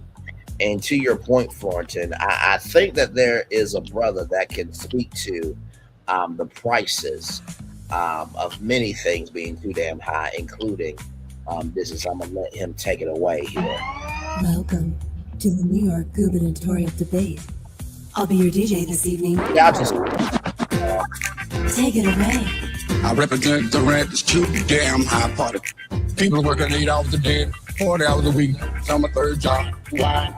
The rent is too damn high. The people I'm here to represent can't afford to pay the rent. Cause rent is too damn high. The people being laid off right now can't eat breakfast, lunch, and dinner. Only a government like a father of a house can put everything in control. The bottom line is the economic state of emergency is the way to go. The way to go. Go. This will reduce the cost. You cut the rent down. You cut the taxes down. They give business owners the chance to hire people. That is it. Nothing else to be said. In the subject, there's nothing else to talk about. Some say I'm a one-inch mechanic, but it all boils down to one thing. Rent is too damn high. The people I'm here to represent can't afford to pay the rent. Cause rent is too damn high. The people being laid off right now can't eat breakfast, lunch, and dinner. Only a government like a father of a house can put everything in control. The bottom line is the economic state of emergency is the way to go. The way to go. Rent is too damn high. The rent is too damn high. Too damn high. The rent is too damn high. The rent is too damn high. Too damn high. Too damn high. Too damn high. Too damn high. The rent is too damn high. The rent is too damn high. Please take me. Polite expert, I will not talk about anyone up here. Listen, someone's child's stomach just growled. Did you hear it? Did you hear it? Gotta listen like me, because our children can't afford to live anywhere. Once again, why? You said the rent is too damn high. Mr. McMillan, what's your position on gay shoe marriage? Rent too damn high, party. If you want to marry a shoe, I'll marry you.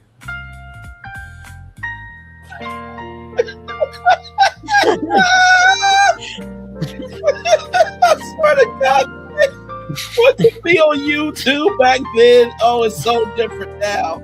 But it's wonderful that this content is still here. It's just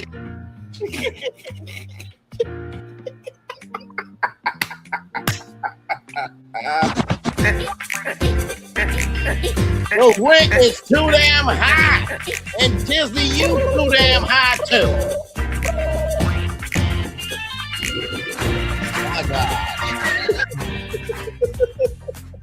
God. Wait, how so? Oh man. At some point, I was envisioning if that's a version of Brian in the future, and then the guy that was like the other guy was Phil in the hat dancing or whatever. Mm-hmm. Yeah. Oh my Lord Jesus, man. We're gonna need some common sense people in the future. Yeah, amen to that. please. I'm a DM the group the link to the Great Big Beautiful Tomorrow documentary right now. I'll also drop it in the live chat. It truly is a great documentary, and if you ever need to be inspired at all at any time, y'all, just watch that. It's sincerely one of the best pieces of content on YouTube. It should definitely be like at 10 million views. It'll give you the energy of Defunct Land. Oh, if you know Defunct Land's content. Oh yeah, I do. Oh, the I funk. used Yeah. to, I thought you said watched the them funks, all yeah. the time before I met you guys. Yeah. Yeah. Then if you know Defunct Land, you will have a wonderful time.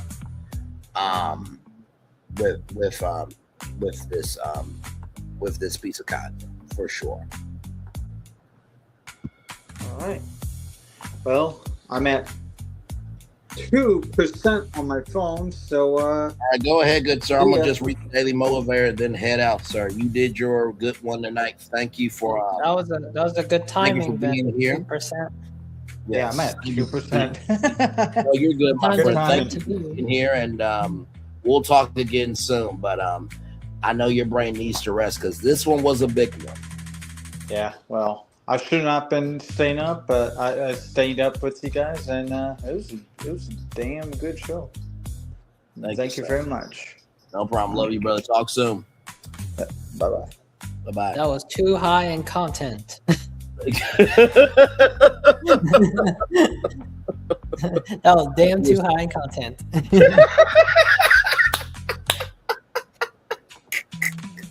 You know what? You get some applause you for know- that. Fulton. You can add that to the description. That can be. This was too damn high in content. See, we can still invent good stuff in 2026. Yes, we can. Yes, we can. Oh my Lord Jesus. Any final thoughts, my friend, as we get ready to wrap up? Because this was quite a epic live. I mean, so many concepts, so many things that can actually be done, and not to mention too. Can we also give it up just from one? yes. So much all just from one news topic. Yes, absolutely. And not to mention too, can we give it up for the fact that all four parks and Disney Springs each has their own festival? They do. Remember when I was talking about the Animal Kingdom having a festival and Epcot having a festival and Magic Kingdom and Hollywood Studios? Yeah, every moment that you react, every moment that you was enthralled by the idea, those were highlights. Yeah, no, for sure. And I think just like I said, to do content back then and to utilize it for something happening now, I think that was the kicker for me. You know what I mean? And dropping those clues of what they could do. I mean, even like I said with the Magic Kingdom Dessert Festival, Epcot already has their festival, but then the Disney Hollywood Studios, Steakhouse Festival, I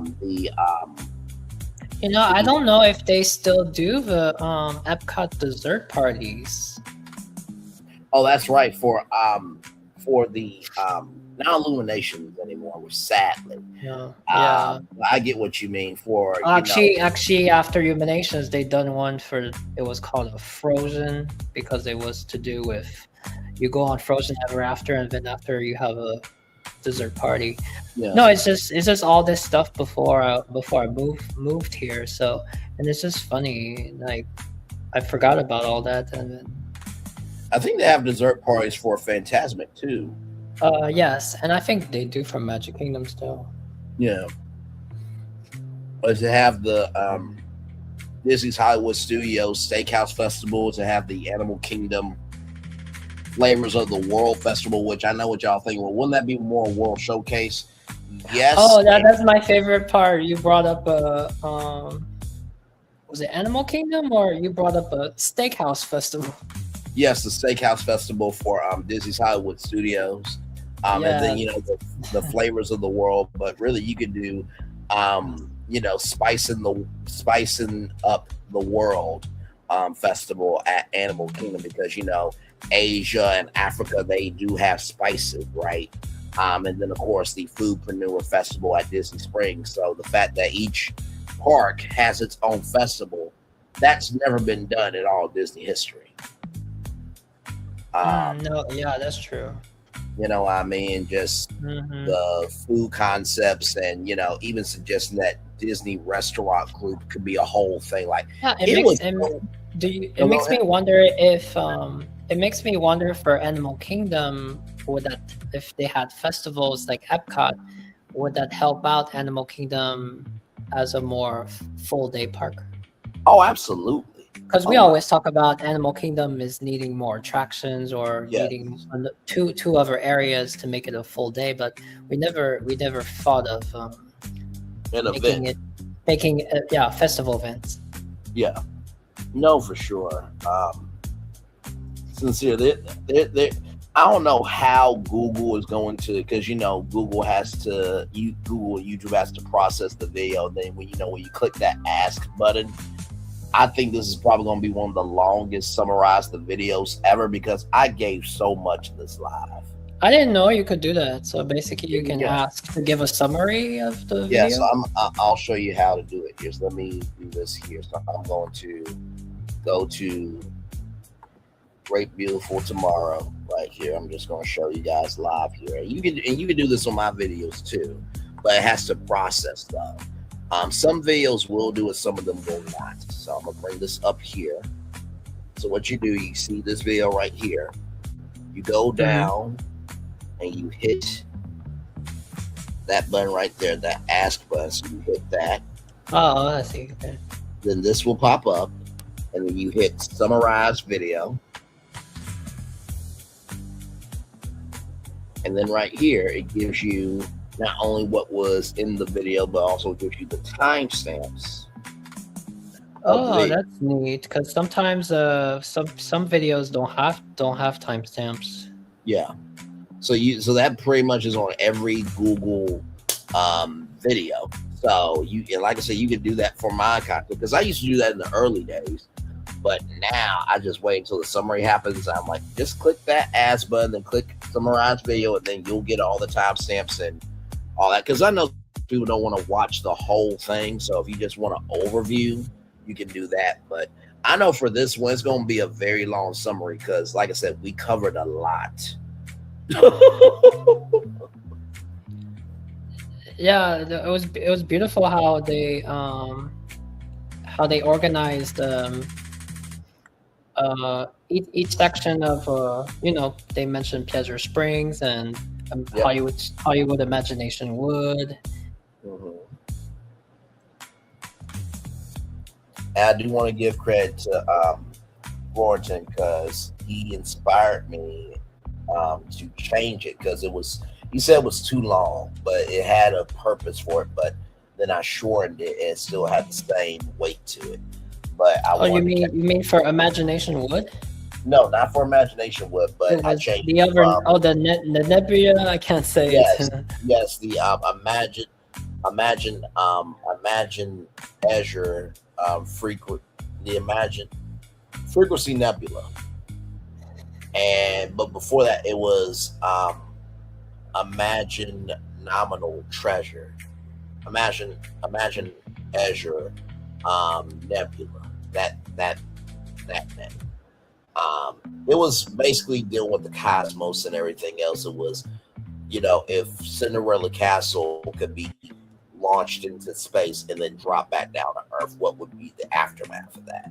So that was the concept of that, which, was inspired by, the Super Mario Galaxy movie. But I think that the fifth part that I created, it has its own entity where you can say, oh, I see the inspiration of Epic Universe, but it's its own thing. Which that's not easy to do. Yeah, that was a crazy time, because all all the channel platforms, they were all eyeballs on that. I don't know if that was rumors on that the area next to I-4. Yes. Where they were all speculating about the new area that Disney could build on, and I think you came up with that. While they're all eyeballs on showing that plot of Yand, you actually came up with something. Yes, for the land, absolutely. Yeah. Yeah, no, it was it was really something cool. Oh yes, Imagine Ominal. Because I wanted to find imagination and phenomenal. But I already used imagination for Imagination Wood, so that's why I changed it. So it was Imagine Ominal, Nebula, Azure. So that was Nebula and Treasure combined. But then I changed it to Frequency Nominal, Nebula, Azure, which is the Nebular-ness. Yes. So Nebular Takuyer. Nebular Takuyer. Yes. And like I said, I think if, and I know I've said this many times before, I truly do believe, Florentin, if Disney implement everything that we've done, I think that they would be overflooded with the website crashing down. Oh my gosh! Do you remember when I presented my Epcot resort, and then you got to see the moment, the two things that was really that was something that I just threw in when you were at the front desk and how they handed. That was the part that you really were amazed by when the front desk, when you could see, even made a graphic of handing out the room key, and it has the name of the resort on it. Or then all of a sudden you saw the Mickey and the Minnie there in the lobby with in the outfit that the outfit that goes with the aesthetic of the resort. Is like when you just see that, it's like, oh no, your hotel was fantastic in every way because you took Spaceship Earth and you made the centerpiece, and you allowed people to be one with the Earth. Right. You know what I mean? Yeah, my family told me we need to go print all those and you need to put them in the wall. Yes. No, it was a brilliant concept. I mean, it was like the living life pavilion coming to life in a hotel form. And that's the highest compliment that I can give you, because it really was brilliant, and it is. And then, of course, I did my Osmopolitan Hotel, which was combining the hotel that Walt Disney wanted to have, along with Osmo from Honda, and bringing Osmo back into the Disney family. I really do believe with every idea that you, me, and Phil have pitched, if Disney did every single thing, the websites for Disneyland and Disney World would be crashed the fuck out.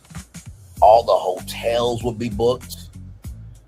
Every attraction would be booked the fuck up through, Fast Pass, Photo Pass would be crashed out. The water parks would be done. Like, it would be, Disney would not know what to do, because they're like, are they really yes, they're crashing the site because of all of this amazingness that they get to experience. And if probably Disney says, if let's say, for example, this D23 or next D23, and they do announce Epcot entrance hotel, yes, which is far more. It's not to say they cannot build a hotel for Epcot like you across from Buena Vista Street, across from World Drive. But if, for example, they do announce that there's going to be, because they did say that D23 they have to keep on DVC, they have to keep on building resorts. So after the Exhort Arch, they have to keep building. So if one day they do announce that there's going to be an Epcot entrance hotel, I want to tell you, if any of my pictures get somehow twisted out. People are gonna go nuts. It's my picture is gonna be all in forums and everything, and they're gonna actually believe that that's what they're getting. Oh, absolutely. Can you imagine if people are all raving about that, and then and yes, I have mine. Of course, I have mine. But if anyone say, where did these pictures come from? These pictures come from. Yep. And if so many people really rave about it, that's gonna make imagine it gonna make them stuck and be like, maybe we should fall. We have two things: either we screw it up, and everyone be like, what did you do to it? What did you do? But I mean, it's like I mean, it's no surprise. It's like Epcot that they keep they keep downscaling. So, or they're gonna be like, why don't we just take this risk and just do what this is right here? Exactly right. And if that does happen, as those designs in particular, me and Phil. But anything that they can make, anything that they can breathe new life on their signature icon, Spaceship Earth, is well worth. Oh no, absolutely. And like I said, if those particular concept arts and blueprints of the magnificent job that you did happens to be at D23, me and Phil are going to be so damn proud, and that will be your win. And I think even if we took we took our free concepts and we put it together, it would be even better, because you can incorporate the Osmopolitan bar in whichever resort we do. Absolutely. You know what? That's actually. Well, you know, one day, if we have a project where we each did something, we should try to combine it. You know what? I don't think we. It's been a while since we've done that, right? Where each one of us like has a different thing, or are you saying we have one project but everybody brings something different? Like somebody does the foundation, somebody does the restaurants, and then somebody does the outside, and then we bring it together like that. Well, no, I mean that's what Phil and I try to do with the Sky Tower. But I mean, I was just saying, for example, like I was just saying, since you did the Osmopolitan Hotel and I did the Epcot Interest Hotel. If we you could take elements from your resort and put it in mine, or I can take elements from mine and put it on yours. Now, Phil still has not. I mean, we've been waiting for Phil's Epcot thing, even though maybe it's totally different. Oh yeah, it's been a while since we did something where because the whole fun of it was to see each of us how it turns out. The idea turns out a different way. So. Correct. And I think honestly, and hopefully Phil will showcase his Epcot hotel soon, because me and Thornton, we had two different concepts, but it all came from the same place of we just want Epcot to be loved on. And with your concept of making Spaceship Earth the star that it deserves to be, but that was not me. I just made an entrance resort, and the only important for me was that to make sure that the building opens up to, doesn't destruct the entrance, to Spaceship Earth. And when I tell you that every single room, how it really gravitated the icon, you see the icon in a whole new being. No, it's almost as if the importance of Magic Kingdom, like you get those vista views of the castle. Oh, for sure. But no, I give you your credit, because it was the way that you utilized every corner of it. You didn't just create an entrance hotel. You created a experience that goes beyond just the experimental prototype community of tomorrow that Walt Disney had. You really showcased with that hotel that is a permanent World Fair, and you can stay inside the fair and have the fair be surrounding you, and you can consume and engage and invest and uplift the fan. That was a bigger mindset than what I did. Because mine was just honoring Walt and finding that inch like I always do. But that was good. That was good too, because you went more the experimental city route, but the Epcot is not how Walt was not how Walt wanted it. But I mean, with this, but the resort that I did, having the rooms like an 80s vibe. Yeah, because this is the Epcot entrance hotel. Any entrance hotel, it's a big deal. For me, it's a big deal. It's Epcot. Yeah. Okay, it's not we're not going to have the Hilton Garden Inn. Right. Yes. Yeah. Just like I'm sure, but just like Phil was trying to redo a better Polynesian tower, because the Polynesian had potential for a way more ambitious tower. And he actually wanted to keep keeping the what's it called, the Spirit of Hawaii dinner show. Yes. That they removed, that they sacrificed for that. It still shocks me that they removed that, because I was making money. Yeah. I don't know why you would take away something that just works. You know what I mean? But I do believe our time is coming where what we do does reverberate in the world. And like I said, when you win, we win. When Phil wins, we win. When I win, we win. And I will say this to anybody who is a content creator, right? Because I know that when you see BFP Imagineering, it's like, oh, they make it look so easy. They come on with these concepts and they have this great brotherhood, and it flows right off the tongue.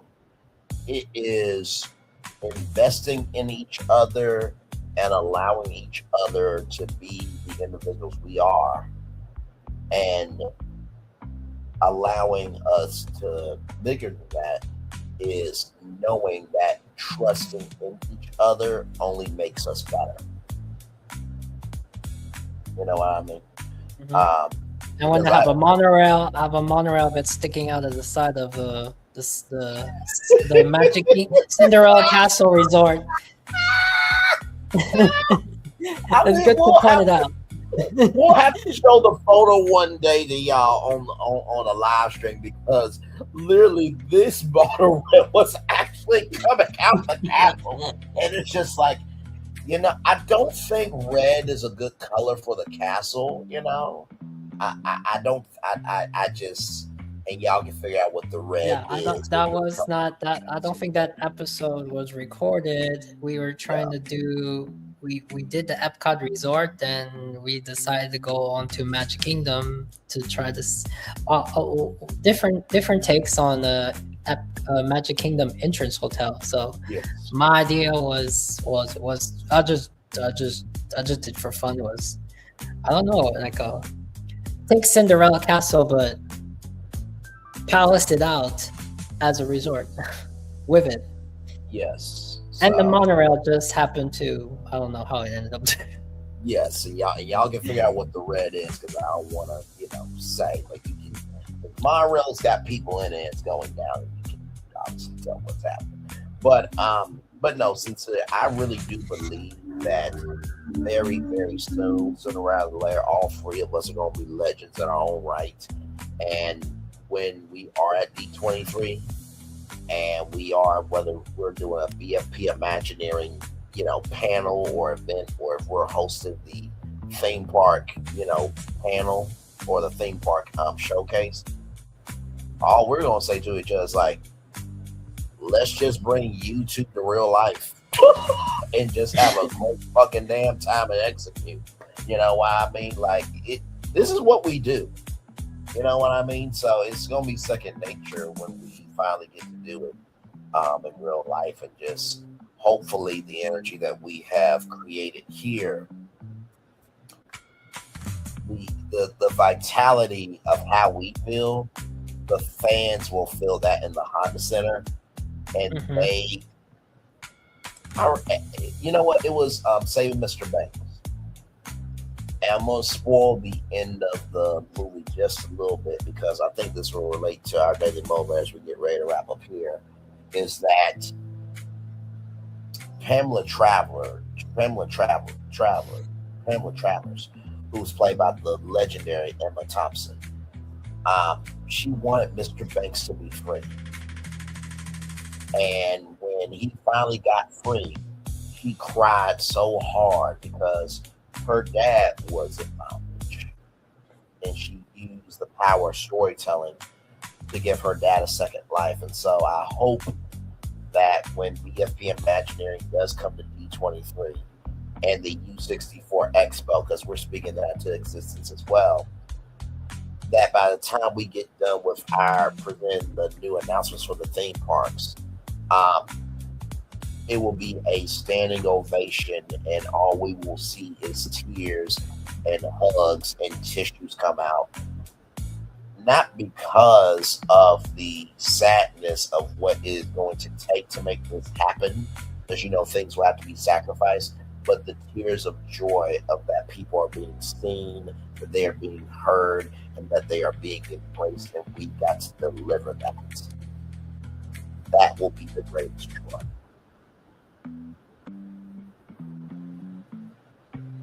Well said. Oh my God. All right. We're not going to do a part 2 of the other most emotional daily motivator, damn it. But hell, it has the energy of that. So let's do what we do with the daily motivator here, everybody, and then we're going to head on out. What a great live this was, sincerely. I was trying to figure out what to talk about. I do know about Nolan Wells and the autopsy. That brother should still be here for damn sure. And I found out too. Just to point it out, since you are a very Julie Andrews fan. Yes. It seems I heard a whereabouts. At first, Disney posted it, and everyone had a jump scare because they thought to themselves, "Oh no, did Miss Julie Andrews pass on?" But no, Julie next year there'll be a new documentary on Julie Andrews will be on Disney Plus. I'm very excited to see that. And then Leslie Iwerks, who did the Great Imagineering Story. If you have not seen the Imagineering Story, watch that. Watch it anytime. It's that good to watch it at any time. She has a new documentary coming out called Disney World Makers. I saw the trailer for it. It looks amazing.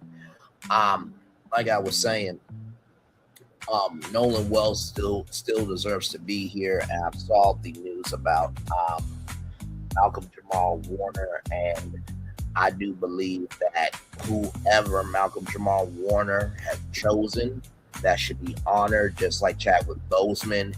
If he chose his wife to be the executor of his estate, then that should be what it is. When people pass away, it does cause conflict, but in the same token, when you allow conflict to rule your life, you destroy your life because there is no peace. And life is too motherfucking damn short to be broken all the damn time. So, okay. We went from consumer packaged goods to being emotional, damn it. That's what we do over here. With just like a Pixar movie. In the olden days of Pixar, it got very deep and very rich and very emotional. Yes, indeed, for sure. With that being said, let's do what we do, good sir, with the daily motivator here. Here we go. Long as does every human being to be at home wherever I find myself. Dr. Maya Angelou. Yes, indeed, from Stamps, Arkansas. Much love to Dr. Maya Angelou. Here we go, everybody. It's time for the Daily Motivator for Wednesday, July 22nd, 2026. One perspective. Think beyond your own narrow concerns. there's a whole big universe out there, or a great big beautiful tomorrow just a dream away.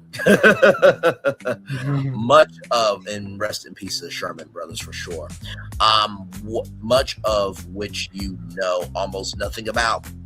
Specific factors drive everything that happens. Even if you cannot see most of them, keep that in mind before assuming and acting if it's all about you.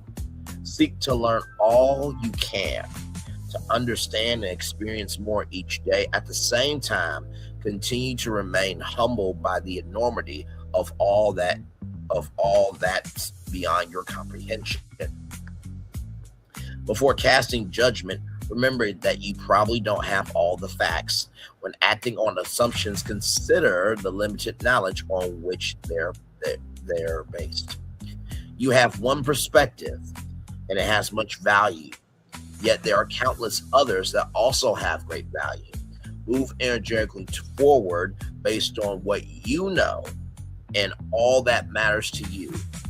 In so doing, seek to respect what matters to all of those around you as well. Ralph Morrison. Well, good sir.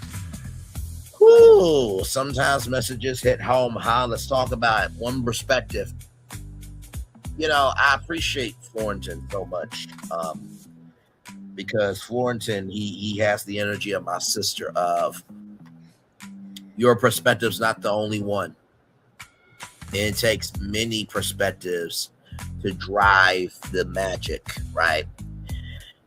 And the first thing I want to talk to you about is there's a whole big universe out there, much of which you almost know nothing about. What a privilege it is to be curious. What a privilege it is to be imaginative. And what a privilege it is to discover things. That's the first thing I want to tell you. The second thing I want to tell you is, at the same time, continue to remain humbled by the enormity of all that's beyond your comprehension. What that lets me know is what a privilege it is to still be able to wake up every day and have the opportunity to learn something new.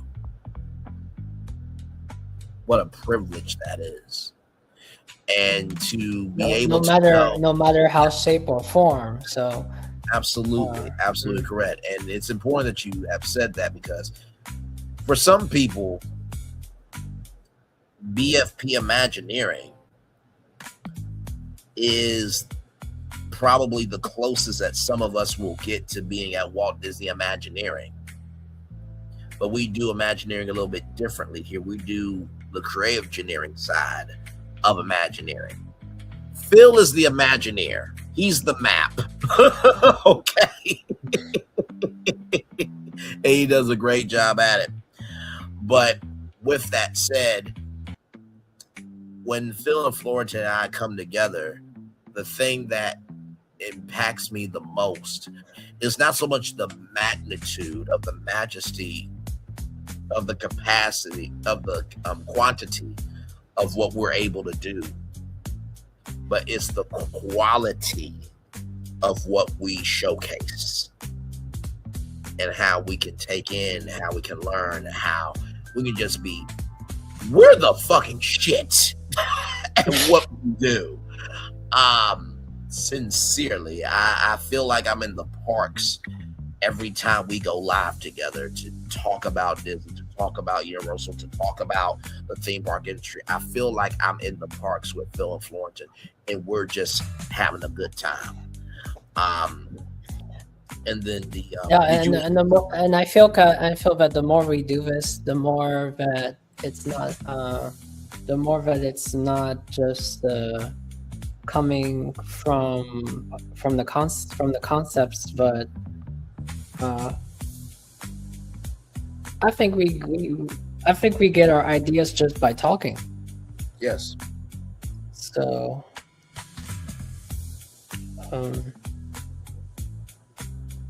no, absolutely, for sure. And then the last thing I want to tell you guys, or the last thing we want to tell you is, I'm going to read all of this because I think all this is important. Before casting judgment, remember that you probably don't have all the facts. When acting on assumptions, consider the limited knowledge on which they're based. You have one perspective and it has much value, yet there are countless others that also have great value. Move energetically forward based on what you know and on all that matters to you. In so doing, seek to respect what matters to all those around you as well. What truly allows me to know that the world is okay is by the contributions of what everybody is giving to the world. When you watch Brainley's virtual tour, you really do get a full picture of not only what we are in current form, but what we can become. And what inspires me the most is the what can be. Because if you understand what we can be, you understand the power of what we have to be where we are to make way for what we can become. And to recognize that not everybody is seen, heard, and embraced. But that does not mean that a pathway should not be made for those people who are not seen, heard, and embraced, because by letting your mind be present, let your spirit being available, having the soul be open to what can be, those outsiders can allow you to unlock the best of you on the inside. And in recognizing, seek to respect what matters to all those around you as well. We will have disagreements in life until the end of life. Sometimes you just can't lie about things that are factual, and you do have to be called out. But just because you are called out doesn't mean that your perspective doesn't matter. Sometimes we just, the words of Sheree, we just need to be shifted a little bit. Yeah, no, it's true, because perhaps more back in the day, but I think in this generation, since the now, I just want to note that when you call out somebody, when you call it if in the right way, someone that calls somebody out in the right way, not somebody calls out because I'm provoking you today and I'm just provoking you today and take that. But when we call out in the right way, because we gotta call them out, we're not seeking to destroy them. Not at all. You call them out in the best interest, in what it's needed to. So that way they know that there's boundaries for them and there's boundaries for you, because it works two ways. And it's, this quote here, it's funny that you brought that it's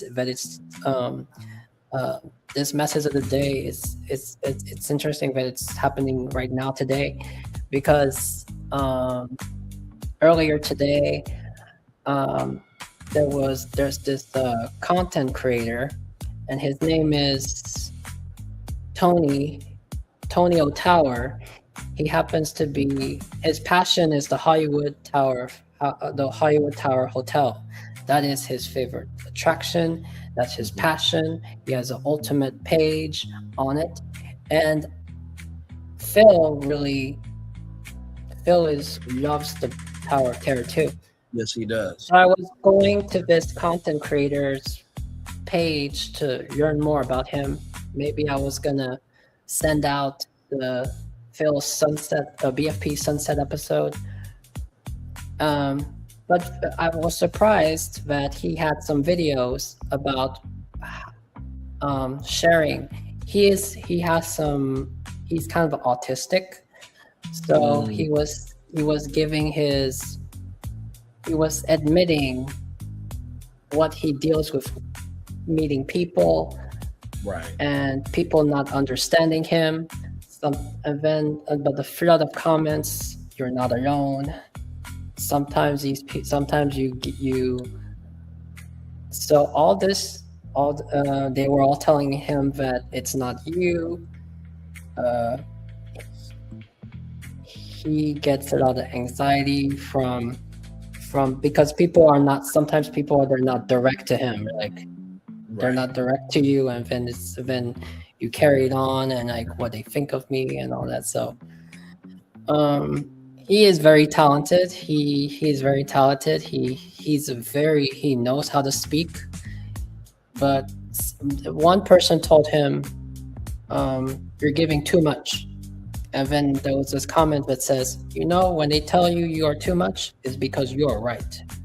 You are not too much. You are right the way you are right exactly how you are.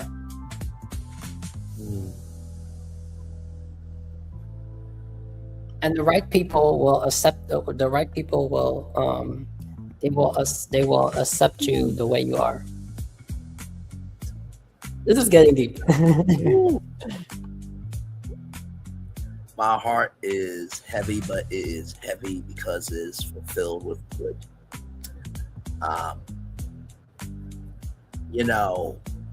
I often would say, after we've covered the mess of the impossible and covered the rise of the possible, we needed to end it on a good note. And, Walt Disney's quote that I often use is, we restore order with imagination. But I add to that, I modernize it, add to that, and Braylon, and I add to that, I add to it, modernize it, and Braylonize it by adding to that amazing quote. How can we restore order if we don't know what's out of order? I'll leave you with this to relate to Fullerton's comment. I said, light, loves, and prayers to Tony. From one autistic person to another. Stay the course. Be on your purpose. Never apologize for knowing not just who you are, not just whose you are, but doing the work that you have come so far in doing. One of the things that I would get from people is they would ask, "Are you a preacher?" I don't say, "No, have you heard my mouth?" No, I want a thick girl Sunday at my church. No, there ain't no way in hell. And for the longest time, I rejected that because I don't play about God. I believe either that you have to be chosen for that or you are in line for that. But do you think that? Well, are you sure that when they ask you if you're a preacher, that you are preacher, or is the way that you're? I think. Can you be a preacher as a teacher? I think that's what it is. I think the way that I speak, it comes off as a teaching soul, right? Yeah. So I have two mentors and good friends named MC and Shy Black.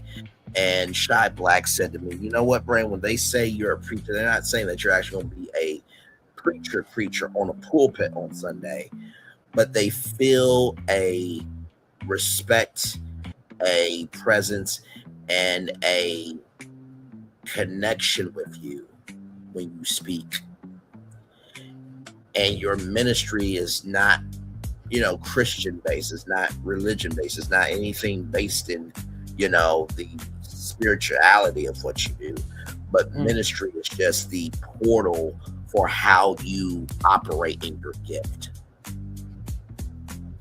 Yeah, you can be just like when you do the daily motivator, you can be a motivator, uplifting. Yes. In this fashion. Absolutely. And when into that articulate point, when I heard that, my whole brain shifted. And I said, I get what you mean now. My ministry, the platform of media, is how I operate my gift. And that's why I'm so proud of our channel. Like I say, it's my channel, but without y'all, there is no me. Without me, there is no y'all. To be able to have the range So when this individual asked you if you were preaching, yes, you received that as a calling. I did, but I also rejected that call because I thought it was in that vein, right? Oh yeah. Mm-hmm. And so I just needed, like Sheree said, we just need to be shifted a little bit. And I do that before since a Housewives fan. But with that said, though, sincerely, like I said, tonight we started with talking about Kraft Heinz, a consumer packaged goods company and a condiment company. And we're ending it with just saying that one perspective, while it's important, it's not the only perspective in the same live stream.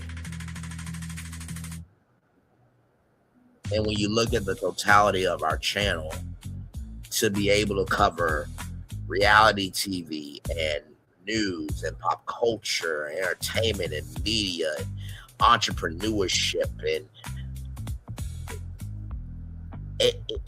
in theme parks, it's such a range that you don't ever feel unseen, unheard, and unembraced, because all you gotta do is just wait around a minute, be still, and just allow yourself to just fully give yourself over, and you will find out that you're not alone. And I consider it a great privilege, honor, and a very great weight of responsibility to come on here and to give you the context, conjecture, and connection of knowing, hey, listen, you may not know where you're supposed to be, but you always have room here. And I know I'm not the best at it every day. But I hope that I'm doing a good enough job to let you know that, hey, I'm not perfect. I'm never going to get to being perfect. But just know you're perfect enough for me. I'm perfect enough for you. We're perfect enough for each other. So yeah. Well, I think you are perfect for carrying a show, and you motivated me that even I could carry a show with myself or with Phil, and my goal is that Phil can carry a show on his own. So but yeah, you pull off a show really well, and you have the right energy and the right mindset, and it's in a humble way, and it's every show has value. Yeah.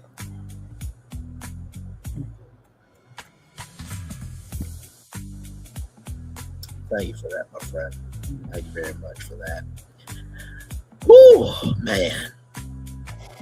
You see why I do the Daily Mover at the end of our evening editions, right? And I'll admit, sometimes it does feel preachy. just a little bit, but I don't mean to be. It's just I was raised by a village that taught to me that way, so it's just natural. You're just like Maui that's talking to the village in Hawaii. gotta speak to the people and our heritage. And you know what? With that being said, there's only one last thing to do besides the best outro on YouTube, except there's only one more thing to do besides the best outro on YouTube, is to say this. For all the thank yous in every language, what can I say except you're welcome? So, with that being said, it's time for the best outro on YouTube. But you won't look at that song the same way again, huh? It's time for the best outro on YouTube. Know what you do and do what you know. Never say you weren't born special, because you are always born a blessing. And trust you may not be where you want to be, but by the end of it, you'll be where you need to be. Do what you've been chosen to do. Why it's one thing to call yourself, it's another thing to be chosen. One love, much love, all love. We have spent time with you. You have spent time with us. And hopefully by spending time together, Ross will be great together. And always remember, we're doing radio, television, YouTube, living your best life, or you're just recognizing that, hey, maybe having the right condiments on the right type of food around the right people with the right content can not only showcase to you that magic is still out here, but that we all have what it takes to make the magic not only happen, but make sure it hits and it matters and it can uplift people. Make sure the replay is not just ready for you to watch it, not just ready for this too, but for you want to experience it again. We love you, we value, we embrace you all. Always remember, in order to receive love, you gotta give it. In order to receive love, you gotta give it. In order to receive love, you gotta give it. Whatever obstacles you have overcome, wherever successes you have achieved upon this particular day, I'm extremely proud of you. But if no one else is proud, you be proud of your damn self. And finally, you know, I've been telling y'all that my sister has been going through a lot recently. And I remember when she asked me, could you be nicer to Disney? And I think she asked me to be nicer to Disney, not just because she knows this is the core of who Braylon Lee is, her brother, but she also asked me to be nicer to Disney because she knows the gift that I have to be able to showcase the good. You can't do that being anger from inside out all the time. Sometimes you need to be of sadness and you need to have joy in showcasing what can be. Commercial break and fireworks are coming your way for the day that was, for the day that's to come. And since today was about condiments, we all could use from condiments. And when I say we all can use from condiments, it can be some spiritual faith, or I love that. I was thinking about that, condiments, because condiments it gives taste for food. Then you got healthy kind of condiments, which is spices, herbs, that can enrich, nutritionize, add nutrition to what you're eating. But also, even for us, we get the daily motivators can be our condiments. Absolutely. Good energy. That was very good. Take condiments to the potential. No, absolutely. You need that. Because condiments is not just a sauce. So shout out to Heinz. No, absolutely. You need that joy, sadness, fear, disgust, anger, anxiety, envy, ennui, and embarrassment, because it takes all of that to make what you're consuming taste that good. And sister, I love you. I value you. You're going to be just fine. And thank you for asking me to be kinder to Disney, because you knew I have the power to showcase the good of what Disney can be. And also, when your rough times or you have a bad experience, those experiences are in itself also a condiment for you to reflect on it and see the juice of how you have to what you got to be grateful for, or how you for you to change and not make that mistake in the future. Absolutely. And sometimes y'all drinking the Kool-Aid of being in peace, being in love, and being in joy, that's not a bad thing. They say don't drink the Kool-Aid because of groupthink. But that groupthink is of good energy, of a good nature, and of a good heart. Always drink that Kool-Aid. Oh, yeah. Commercial break and fireworks are coming your way for the day that was, for the day that's to come, and for the blessings that are on the way for you, me, all of us as a society, as a people, and as culture. We feel the love, and we send it right back to you. Good night, everybody. Phil and Thornton, love you both. All of you, my virtual travelers, my virtual tour family. Nikki News or Narcissism called these people her tour sisters, and Lacey W has called these people her tour family. I love y'all so damn much. I value y'all, and I will see you real soon. Good night, everybody. And before we wrap up, since it's condiments, are you a ketchup? Are you a ketchup person, a mustard person, or a mayo person? I'm ketchup and mustard. So I am mayo, but back in middle school, I used to mix mayo with ketchup or mayo with.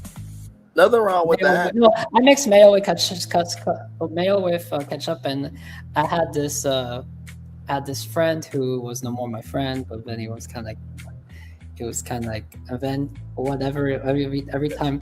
Oh, by the way, I introduced a friend to mayo. And ever since I introduced him to mayo, he fell so in love with it. But anyway, this other friend, they see me with putting ketchup and mayo, always pass by and say, "Ew, ew." Well, give it a try. But we're all different for that too. Yeah. We all. You know what? I will say this: if it's a sandwich that I order and has mayo on it, if the mayo tastes decent, I'll eat the mayo, but I don't just eat mayo, that's not my first selection. You know what I mean? I know Hellman's is all natural, cage-free, Miracle Whip. As y'all know, on social media, there's a thing called Miracle Hips. I love those. Of course you do. And Princess Tiana definitely has them in spades for sure. But that's neither here nor there. Listen, I swear Naveen is going to whoop my ass. It's like, you said that you would put my wife in a position where she is going to feel like she has been cooked like jambalaya, and you said a beignet ball gag is going to be in her mouth. I'm going to have to whoop your ass. Listen, Naveen, okay, listen. I said that in the heat of the moment. When I'm live on tour, you never know what's going to come out my mouth, but I did not mean to disrespect your wife. But did I lie? Naveen's like, if I kick your ass, I'm telling you that you're not lying, right? Yeah. So you don't want to kick my ass? No, because that means I will have to admit that you're right. Okay, we can move on. So thank you, my friend, for that wonderful end. Commercial break and fireworks are coming your way for the day that was, for the day that's come, for the blessings I want for you, me, and all of us as a society, as a people, as culture. We feel the love, and we send it right back to you. Good night, everybody. I love you all. Bye-bye. And we pour the love on our condiments. Yeah. Absolutely. Much love, everybody. Good night. Love you all. Bye.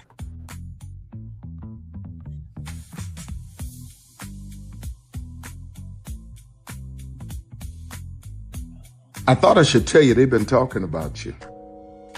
Yeah, they've been talking about you. They've been talking about the fact that they've done everything they could to stop you and everything they could to block you, but you still win. They've been talking about the fact that they have undermined your success and they have tried to sabotage your seasons, but you keep winning. They've been talking about the fact that even though they don't like each other, they get together to try to kill you, but you keep winning. They've been talking about the fact that you were voted least likely to succeed, but like cream, you keep rising to the top.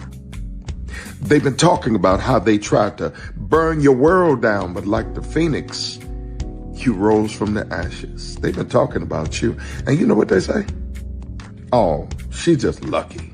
He's just lucky. But no, you ain't lucky. You're anointed.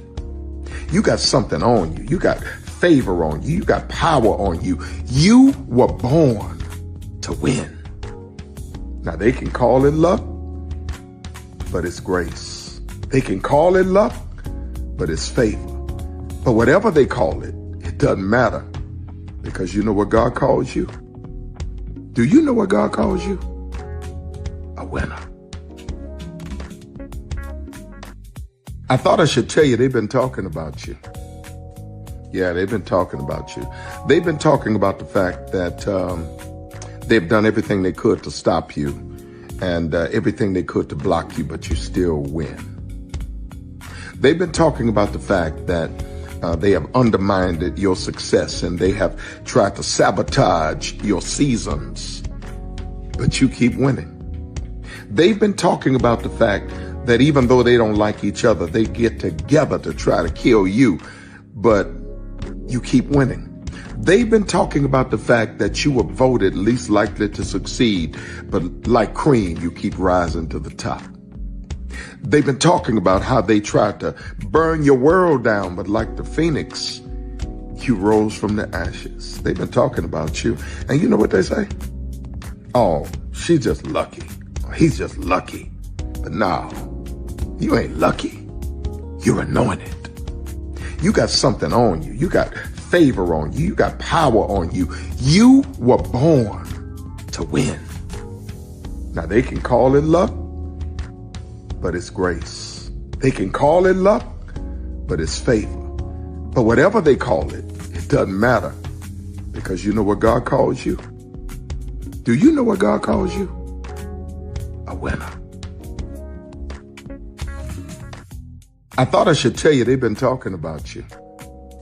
Yeah, they've been talking about you. They've been talking about the fact that they've done everything they could to stop you and everything they could to block you, but you still win.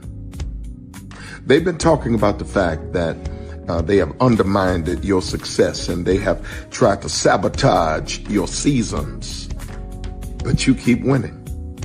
They've been talking about the fact that even though they don't like each other, they get together to try to kill you, but you keep winning. They've been talking about the fact that you were voted least likely to succeed, but like cream, you keep rising to the top.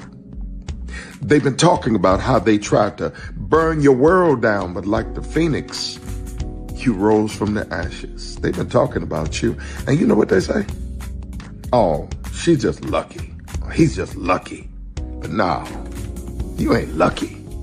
You're anointed. You got something on you. You got favor on you. You got power on you. You were born to win.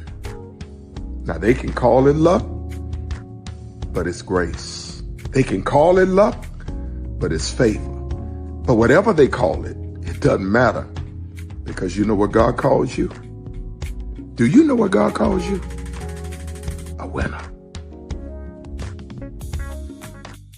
I thought there's really no secret about our approach. We keep moving forward, with the hope that it will be a source of joy and inspiration to all the world. In Disney's 102-year history, there have been many defining moments and countless achievements. Today, we celebrate another thrilling moment, the creation of a spectacular new Disney theme park resort coming to Abu Dhabi.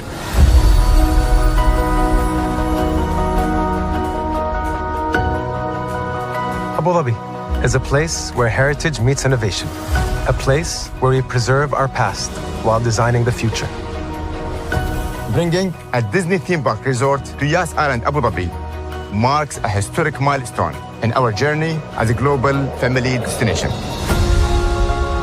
The 7th Disney theme park resort destination represents a new frontier in theme park ambitions. Our resort in Abu Dhabi will be the most advanced and interactive destination in our entire portfolio. The location of our park is incredibly unique. It's anchored by a beautiful waterfront, which will allow us to tell our stories in completely new ways. Ultimately, this project will be a celebration of what's possible when creativity and progress come together.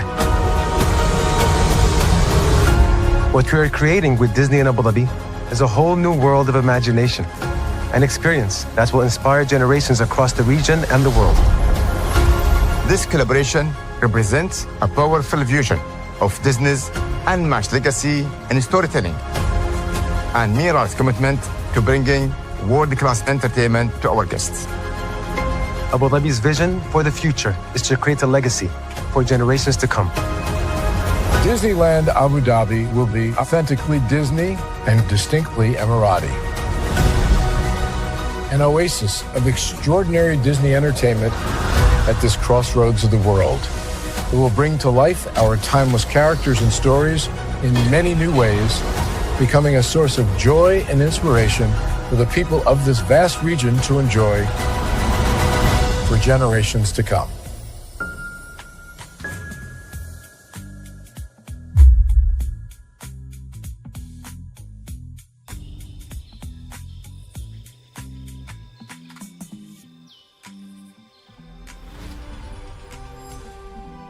Here you leave today and enter a world of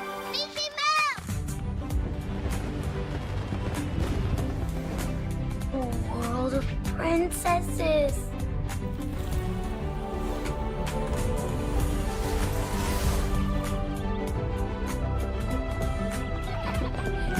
A world of villains. And heroes. Raise your sabers.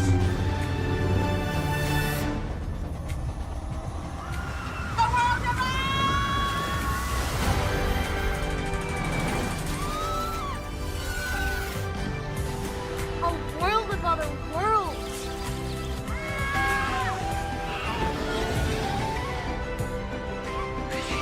A world of all the favorites.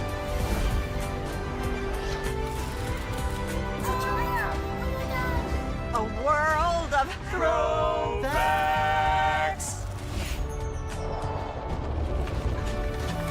A world of for whatever you love. Infinite worlds await.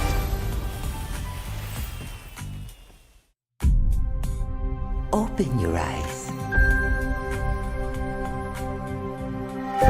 Think of the one place you've always wanted to see.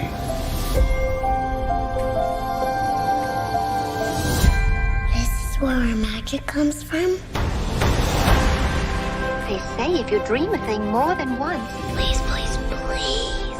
it's sure to come true. Everything you see exists together in the great circle of life. There are stories about what happened. It's true. All of it. In every job that must be done, there is an element of fun. I told you she was tricky. Life is full of possibilities. What do you want to be remembered for? The world is in our hands, and we gotta do something with it. I just want to say a word of thanks to all the artists, the workers, and all of you. The young and the young in heart. You helped make this dream come true.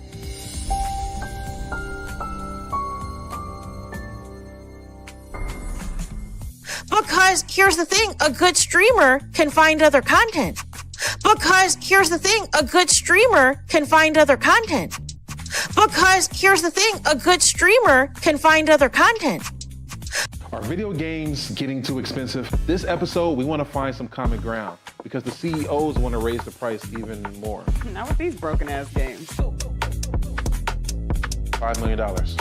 That's how much San Andreas costs to make. Is it their fault for selling or our fault for buying? Corporations claim all this stuff. Devs say otherwise. Sports gamers, cozy gamers, or whatever you call the people who play Power Wash Simulator. I think it stings a little bit more because I'm spending my actual money and my mom is not. Imagine they get rid of all movie theaters and then charge you the same price to watch the same movie at home. That's like every streaming service. It doesn't have to be the longest of games, but am I having fun with it? This is Lex. I'm Ronell. Let's get right into it.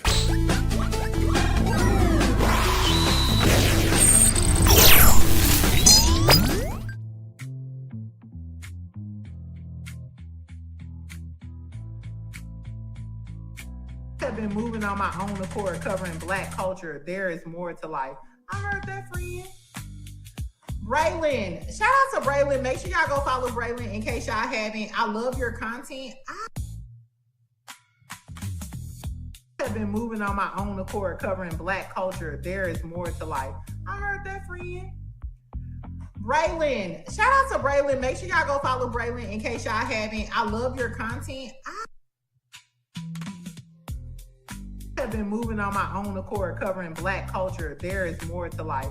I heard that, friend. Braylon, shout out to Braylon. Make sure y'all go follow Braylon in case y'all haven't. I love your content.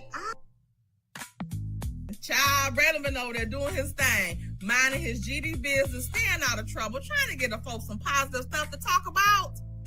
Besides lying all the damn time.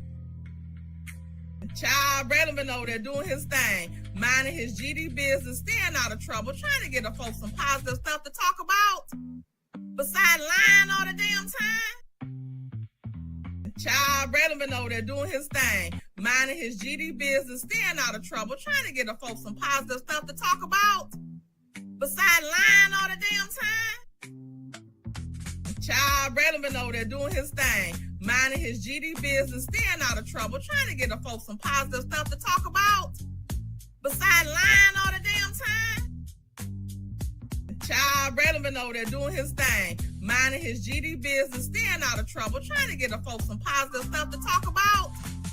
Besides lying all the damn time. Child, Braylon been over there doing his thing, minding his GD business, staying out of trouble, trying to get the folks some positive stuff to talk about. Besides lying all the damn time. Child, Braylon been over there doing his thing, minding his GD business, staying out of trouble, trying to get the folks some positive stuff to talk about. Besides lying all the damn time. Child, Braylon been over there doing his thing, minding his GD business, staying out of trouble, trying to get the folks some positive stuff to talk about. Besides lying all the damn time. Child, Braylon been over there doing his thing, minding his GD business, staying out of trouble, trying to get the folks some positive stuff to talk about. Besides lying all the damn time. Child, Braylon been over there doing his thing, minding his GD business, staying out of trouble, trying to get the folks some positive stuff to talk about. Besides lying all the damn time.